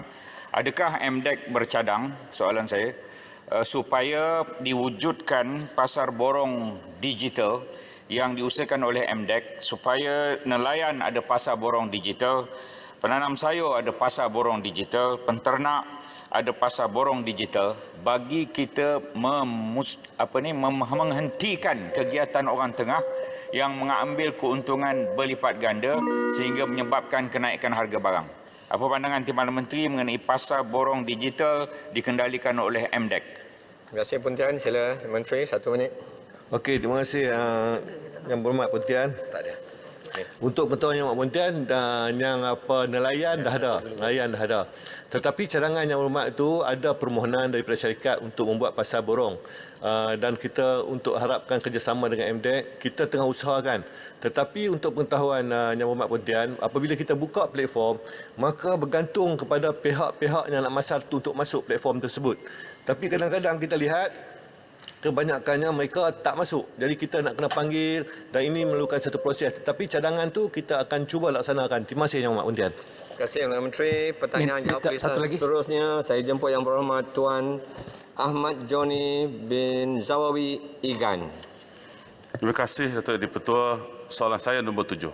Sila Menteri Kanan Pendidikan atau timbalannya menjawab. 3 minit. Datuk Yang Di-Pertua, Kementerian Pendidikan Malaysia KPM sentiasa komited dalam usaha menyediakan prasarana dan kemudahan infrastruktur pendidikan kepada semua murid di seluruh negara. Untuk maklumat Yang Berhormat, KPM telah mengenal pasti sebanyak 230 sekolah di negeri Sarawak yang berdekatan dengan sungai. Daripada jumlah tersebut, sebanyak 137 sekolah dilaporkan sering mengalami banjir. Dalam usaha untuk menyelesaikan isu penggabungan sekolah yang sering menghadapi banjir, KPM sentiasa berterusan akan melaksanakan sesi libat urus bersama-sama pihak sekolah dan pemegang taruh. Sesi libat urus ini bertujuan bagi mendapatkan maklum balas dan persetujuan terhadap cadangan perpindahan dan penggabungan sekolah. Untuk maklumat harian berhormat, usaha penggabungan sekolah yang sering menghadapi banjir ini berhadapan dengan cabaran-cabaran seperti berikut. Yang pertama, kebanyakan sekolah yang terlibat dengan masalah banjir terletak dalam kawasan kampung yang juga berhampiran dengan sungai. Keduanya, kesukaran untuk menghantar anak-anak ke sekolah induk disebabkan pertambahan kos pengangkutan atau kemudahan akses. Dan ketiga, kesukaran mendapat persetujuan 100% ibu bapa atau penjaga. KPM akan terus meneliti pendekatan yang terbaik bagi memastikan kapasiti sekolah dan sumber pendidikan di seluruh negara dapat dioptimumkan. Terima kasih. Soalan pertama Igan, sila. Terima kasih Datuk Yang Di-Pertua. Terima kasih Yang Berhormat Timbalan Menteri atas jawapan yang diberikan. Yang Berhormat Timbalan Menteri, ada dua isu yang saya bangkitkan dalam soalan asal saya, iaitu isu sekolah banjir dan isu penggabungan sekolah. Yang Berhormat Timbalan Menteri, kalau mengikut statistik yang saya perolehi, ada 216 buah sekolah di Sarawak yang sering dilanda banjir. Dan data daripada Jabatan Pendidikan Negeri Sarawak juga telah mengenal pasti 263 buah sekolah yang boleh digabungkan menjadi 49 buah sekolah kerana ada 190 buah sekolah di Sarawak yang muridnya kurang daripada 50 orang. Soalan saya, Yang Berhormat Timbalan Menteri, sejauh manakah tindakan Kementerian Pendidikan di dalam mengatasi masalah sekolah banjir ini dan berapa buah sekolah yang akan dibina baru di tempat yang lebih sesuai dalam RMK 12 nanti. Dan begitu juga mengenai penggabungan sekolah. Apakah perancangan tindakan pihak Kementerian Pendidikan dan berapa buah sekolah yang telah dan akan digabungkan di dalam RMK 12. Saya memerlukan jawapan yang terperinci Yang Berhormat Timbalan Menteri kerana kedua isu ini sudah sering dibangkitkan di Dewan Yang Mulia ini. Apakah sudah ada master plan, jangka panjang untuk mengatasi masalah ini? Kalau boleh, saya mohon jawapan secara bertulis kalau tiada perinciannya. Terima kasih Yang Berhormat Timbalan Menteri. Terima kasih Tuan Ketua. Terima kasih Igan. Sila Timbalan Menteri. Terima kasih Yang Berhormat Igan. KPM mengedari terdapat sekolah kerajaan yang berisiko dan sering dilanda banjir sebenarnya yang telah saya nyatakan tadi. Bagi mengatasi masalah tersebut, sejumlah 32 buah sekolah yang berisiko seperti sekolah berhampiran dengan sungai, banjir dan mengalami hakisan tebing telah diluluskan dalam projek RMK dan projek lain-lain untuk gantian penuh di tempat baru seperti berikut. Bagi RMK 10 buah sekolah, RMK 11 13 buah sekolah, RMK ke-12, RP 1 3 buah sekolah, projek sekolah dan DAIF 1 bilion ringgit 2 buah sekolah, projek CSR Pem Borneo Highway 1 buah sekolah. Selain itu, sebanyak 86 buah sekolah yang menghadapi masalah banjir telah diselenggara dan dinaik taraf di bawah projek seperti berikut. Projek IBS 2016 dan 2019, 41 buah sekolah, projek sekolah DAIF 1 bilion ringgit, 45 buah sekolah. Manakala dalam RMK ke-12 RP2 tahun 2022, KPM telah diluluskan 9 projek perolehan tapak baru bagi menggantikan sekolah berisiko tersebut di negeri Sarawak. Daripada jumlah tersebut, terdapat sebuah sekolah atau satu projek perolehan tapak SK Patan Lasah yang terletak di Parlimen Igan telah diluluskan dalam RMK 12 RP kedua. Terima kasih. Terima kasih. Soalan tambahan yang kedua saya jemput Yang Berhormat Papar. Terima kasih Datuk Yang Di-Pertua. Soalan dan masalah yang dihadapi oleh IGAN ini sama dengan masalah yang dihadapi di Parlimen Papar, di mana saban tahun sekolah-sekolah rendah dan juga tabika akan mengalami kebanjiran. Dan di sinilah banyak perabot-perabot, buku-buku, kursi, landscape sekolah, begitu juga sampah-sampah akan kita lihat di rata-rata. Jadi saya ingin bertanya kepada kementerian, adakah kementerian bercadang ingin menumbuhkan satu pasukan sukarela di sekolah tersebut yang akan dianggotai oleh guru-guru dan juga ibu bapa untuk menangani setiap masalah berkenaan dengan banjir?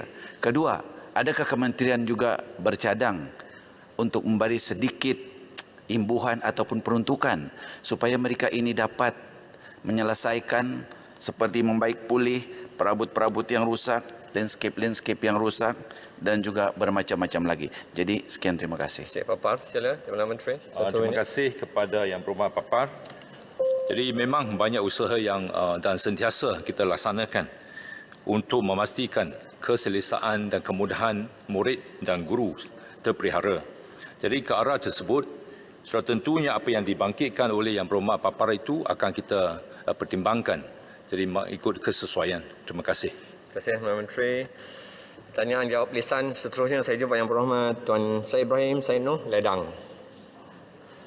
Sorong papan, tarik papan, soalan ledang nombor 8. Sila Menteri Komunikasi Multimedia Tuan Timbalannya menjawab 3 minit. Terima kasih Yang Berhormat Tuan Speaker, terima kasih Yang Berhormat Ledang. Untuk makluman Yang Berhormat, soalan 5G ini banyak dibangkitkan dan banyak persoalan lah. Jadi untuk pengetahuan Yang Berhormat, kita akan panggil DMB ini untuk memberi penangan kepada ahli parlimen. Itu menteri dah bagi tahu kepada DMB. Jadi antara saya nak bagi tahu Yang Berhormat, antara peranan dan tanggungjawab beberapa pihak yang terlibat dalam kerajaan melalui Kementerian Kewangan MOF dan Kementerian Komunikasi dan Multimedia SKMM, Suruhanjaya Komunikasi dan Multimedia Malaysia, Digital National Berhad dan syarikat-syarikat teknologi pelaksanaan 5G adalah seperti berikut. MOF dan Menteri Kewangan diperbadankan bertanggungjawab atas isu dasar dan pemilikan DMB serta bertanggungjawab atas perkara-perkara berkaitan pengurusan dan perbadanan DMB sebagai sebuah syarikat milik MOF Incorporation. Pengurusi dia adalah Ketua Pembendaraan, Ketua Setiausaha Pembendaraan.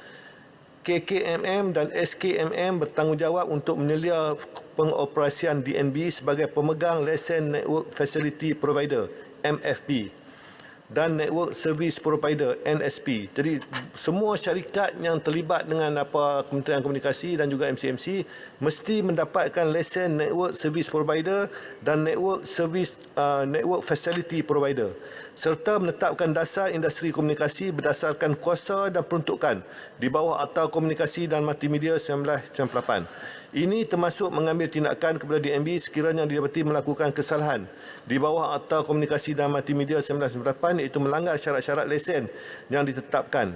SKM juga mengawal selia penggunaan spektrum bagi pengetan 5G. Spektrumnya adalah spektrum daripada MCMC.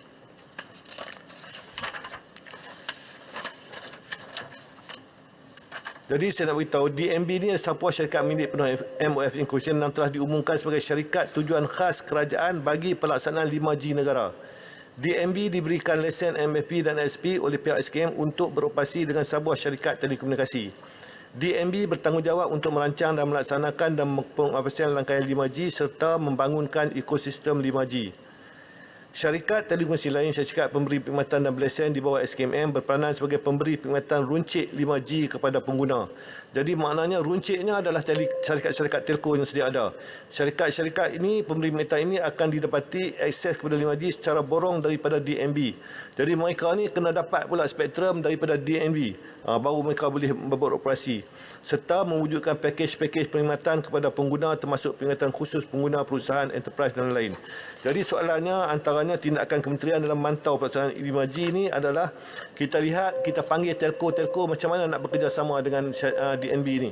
Dan kementerian juga telah pun mencarankan kepada DNB supaya bekerjasama dengan Telekom. Telekom Malaysia dan juga syarikat-syarikat negeri yang ada tower. Jadi bekerjasama dengan mereka. Sebab kalau syarikat DNB ni baru tubuh, apa pun tak ada, tower pun, tiang pun tak ada, satu pun. Jadi kena bekerjasama. Ini kita bagi arahan kepada DNB. Terima kasih. Terima kasih Tuan Menteri. Sila Ledang, soalan tambahan pertama. Terima kasih Datuk Timbalan Di-Pertua. Terima kasih Timbalan Menteri atas jawapan tadi, dan saya dengar tadi untuk ada cadangan supaya dipanggil segera DNB untuk memberikan taklimat ataupun maklumat dalam parlimen. Saya minta dilaksanakan dengan seberapa segera dalam sesi parlimen sekarang.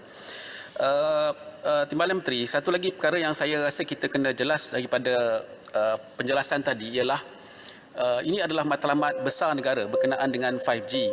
Kalau lihat laporan yang dibuat oleh Ernst & Young berkenaan dengan potensi impak masa depan kepada ekonomi Malaysia dengan pelaksanaan 5G ini, mereka mengatakan bahawa ia akan meningkatkan KDNK Malaysia sebanyak 5%. Boleh sokong penciptaan peluang pekerjaan, boleh tingkatkan peratusan pekerjaan yang berkemahiran, boleh rapatkan jurang digital, ketersambungan antara luar bandar dengan desa dengan bandar, dan juga keterangkuman inclusivity. Jadi perkara-perkara macam ini memang nampaknya begitu baik. Namun dengan perkembangan terkini bahawa syarikat telekomunikasi dan pemain-pemain industri yang lain telah mempersoalkan berkenaan dengan ketelusan dan harga borong. Pada masa yang sama, kerajaan pula sedang kaji semula model single wholesale network yang dicadangkan itu.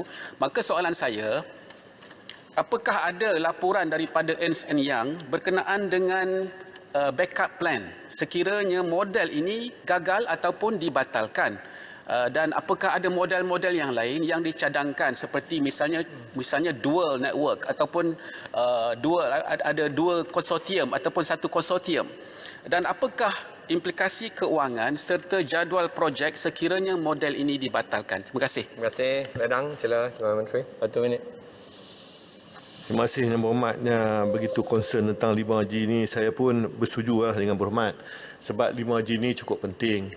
Tapi apabila kita dipanggil oleh Kementerian Kewangan untuk memberi kelulusan kepada DNB tanpa kita tak bincang pun, tiba-tiba Kementerian Kewangan panggil, kena bagi kat DNB. Lepas itu kita persoalkan, kita memanglah persoalkan apabila kita bagi kepada DNB tentang harga. Sebab bagi DNB Spectrum, DNB jual pula dekat telco. Jadi mana 2 kali ganda peningkatan. Tetapi DNB memberi jaminan bahawa harganya lebih murah pada 4G dan lebih murah daripada sekarang. Sekarang pun telecommunication maknanya bil-bil apapun, kalau kata maknanya charge kita pun lebih murah. Tetapi dia nak bagi murah lagi. Itu jaminan DNB kepada kita. Dia maknanya dia ambil tu syarikat tu, dia jual pula kat telco, dia boleh bagi murah lagi. Jadi ini satu benda yang cukup ajaib dan kita terima kan. Kita terima kan. Jadi kita terpaksa bersetuju. Terima kasih. Timbalan Menteri komunikasi, tak komunikasi dengan Kementerian Kewangan kah? Komunikasi kena komunikasi lah Menteri. Bayan baru nak bercakap kena dapat permission speaker. Kita terang dulu. Kita terang dulu perkataan yang berlaku.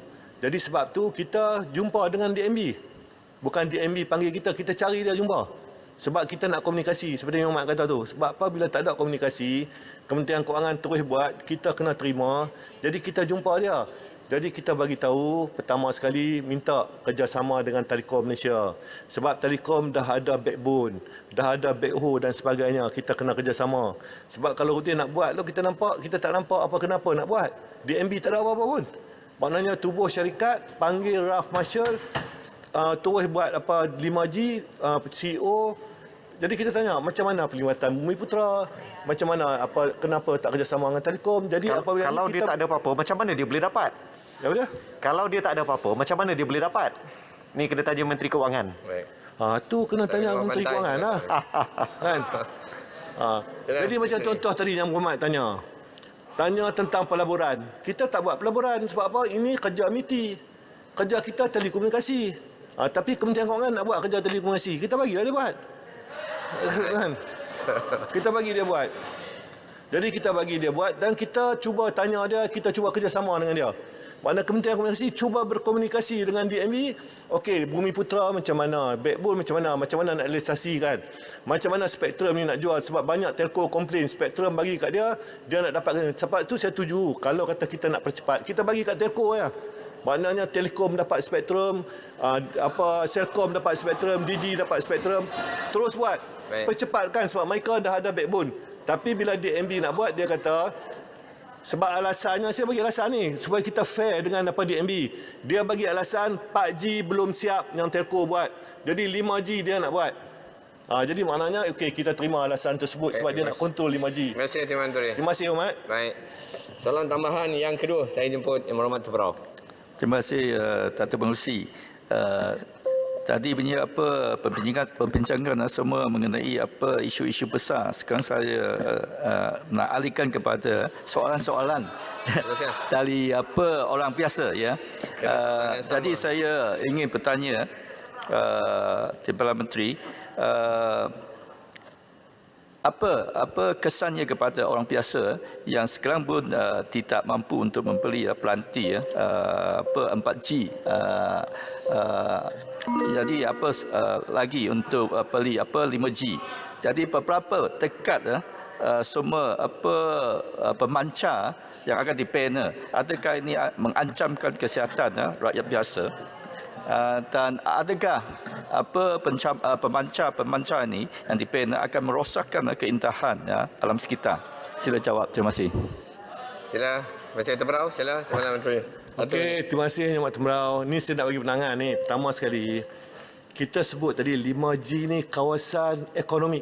Maknanya kawasan yang penduduk tinggi, ada aktiviti ekonomi yang tinggi. Kawasan industri, kawasan-kawasan tumpuan yang kita nak buat mula-mula ni. Sebab saya setuju kalau kita buat semua tempat, maknanya kita lebih cepat untuk tambahan ekonomi kita kepada KDNK. Kita setuju. Tetapi dia masalah kepada penduduk. Yang Berhormat kata Tebrau kata tadi, masalahnya peranti yang lama dah tak boleh pakai. Jadi kalau maknanya Yang Berhormat sekarang ni ada peruntukan, bolehlah kita bagi peranti percuma kepada orang kampung yang ada orang panggil 3 sekupang dan sebagainya kan. Phone yang tak boleh digunakan lagi kalau ada 5G. Sebab tu sekarang ni kita tumpu kawasan-kawasan industri tinggi untuk kita buat 5G. Di samping tu juga kita tengah merancang sekarang ni untuk pengetahuan Yang Berhormat, ada satelit, kita merancang satelit. Dan ada proposal sekarang ni 6G, satelit 6G nak masuk ke negara ni. Jadi kita berbincang, pihak swasta kalau sanggup buat, kita bersetuju. Supaya kita bukan saja 5G, 6G, satelit satu negara dapat. Jadi ini kita tengah usahakan. Terima kasih Yang Berhormat. Terima kasih. Soalan jawab lisan seterusnya, saya jemput Yang Berhormat Kuala Nerus, tidak ada dalam Dewan. Seterusnya saya menjemput Yang Berhormat Tuan Cha Kichin Rasah. Terima kasih Datuk Speaker atas peluang. Sebelum saya kemukakan soalan, saya mohon ada pindahan sedikit terhadap soalan ini sebab ada typo error. Mac 2020 sebenarnya 2022. Saya kemukakan soalan yang ke-10. Terima kasih Datuk Yang di-Pertua. Sila Yang Berhormat Menteri Kanan Pendidikan, Tuan Timbalan jawab. Datuk Yang di-Pertua, Kementerian Pendidikan Malaysia KPM menyedari bahawa sesi persekolahan secara persemuka untuk tahun 2020 dan tahun 2021 tidak dapat dilaksanakan seperti mana kebiasaan. Oleh yang demikian, KPM telah membuat ketetapan untuk melanjutkan sesi persekolahan tahun 2020.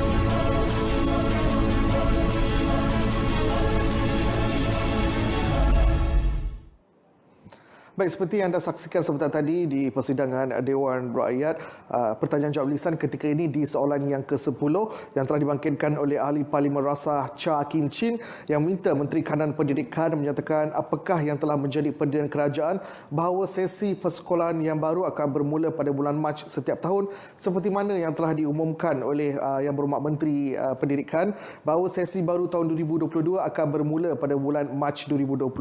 Berikan rasional terhadap pendirian ini. Dan soalan ini ketika ini sedang dijawab oleh Timbalan Menteri Pendidikan iaitu Dato' Ma Hansun. Baik, antara soalan-soalan yang menarik perhatian di persidangan Dewan Rakyat pada hari ini ialah soalan MQT atau waktu pertanyaan menteri. Soalan pertama berkenaan dengan isu pelesinan arak. Baik, sebarang pelesinan penjualan minuman keras perlu mendapatkan kelulusan Lembaga Pelesinan selaras dengan Seksyen 35 Akta Eksais 1976. Jelas Menteri Kewangan Tengku Datuk Seri Zafrul Abdul Aziz, setakat ini tiada pindaan telah dibuat bagi perwakilan kuasa tersebut di mana kerajaan negeri diberi kuasa untuk membuat keputusan berkenaan lesen penjualan minuman keras. Justru beliau juga telah mengarahkan Jabatan Kastam Diraja Malaysia untuk mengambil tindakan segera dan mengemasini segala dokumen perintah atau garis panduan bagi memastikan kekeliruan tersebut tidak berulang. Tindakan yang sewajarnya akan diambil bagi menyelesaikan perkara ini selewat-lewatnya menjelang tahun ini. Tengku Datuk Seri Zafrul, sebarang isu berhubung pelesinan atau pengecualian daripada pelesinan adalah tertakluk kepada kuasa kerajaan negeri sepenuhnya. Sebelum ini, kekeliruan wujud kerana terdapatnya arahan bahawa perintah baru Jabatan Kastam iaitu mewajibkan kedai kopi dan restoran memohon lesen arak untuk menjual arak kepada bukan Islam bermula tahun depan. Baik, seterusnya soalan kedua MKT juga turut menarik perhatian, itu berkenaan dengan projek HSR antara Kuala Lumpur dan Johor. Kajian daya maju mengenai hala tuju pelaksanaan projek kereta api berkelajuan tinggi HSR domestik Kuala Lumpur Iskandar Puteri, Johor telah selesai dan hasilnya akan dibentangkan kepada Jemaah Menteri tidak lama lagi. 3 cadangan bakal dikemukakan iaitu menangguh, membatal atau meminda model pelaksanaan. Jelas Menteri di Jabatan Perdana Menteri Datuk Seri Mustafa Mohamad, projek HSR domestik KL Johor merupakan cadangan alternatif susulan keputusan kerajaan membatalkan projek HSR KL Singapura pada 31 Disember tahun lalu. Beliau menjawab pertanyaan Wakil Kota Semarahan Rubian Wang. Baik, di Dewan Negara pula, soalan berkenaan dengan dos penggalak menarik perhatian ahli-ahli senators atau ahli-ahli Dewan Negara. Sehingga 7 Disember 2021, sehingga 3,164,254 orang ataupun 13.92% daripada penerima dos lengkap dewasa telah menerima dos penggalak. Menurut Timbalan Menteri Kesihatan 1, Datuk Dr. Nur Azmi Ghazali, negeri tertinggi kumulatif penerima dos penggalak ialah negeri Sarawak. Beliau menjawab pertanyaan Senator Datuk Donald Peter Mujuntin. Baik, seperti biasa, sekiranya anda ingin menyaksikan persidangan Dewan Negara dan juga Dewan Rakyat, anda boleh melayari laman sesawang rtmclick.rtm.gov.my atau menerusi pautan yang tertera di kaca TV anda. Baik, sekian saja langsung dari Parlimen. Saya Mohan Cina Sami. Selamat hormat.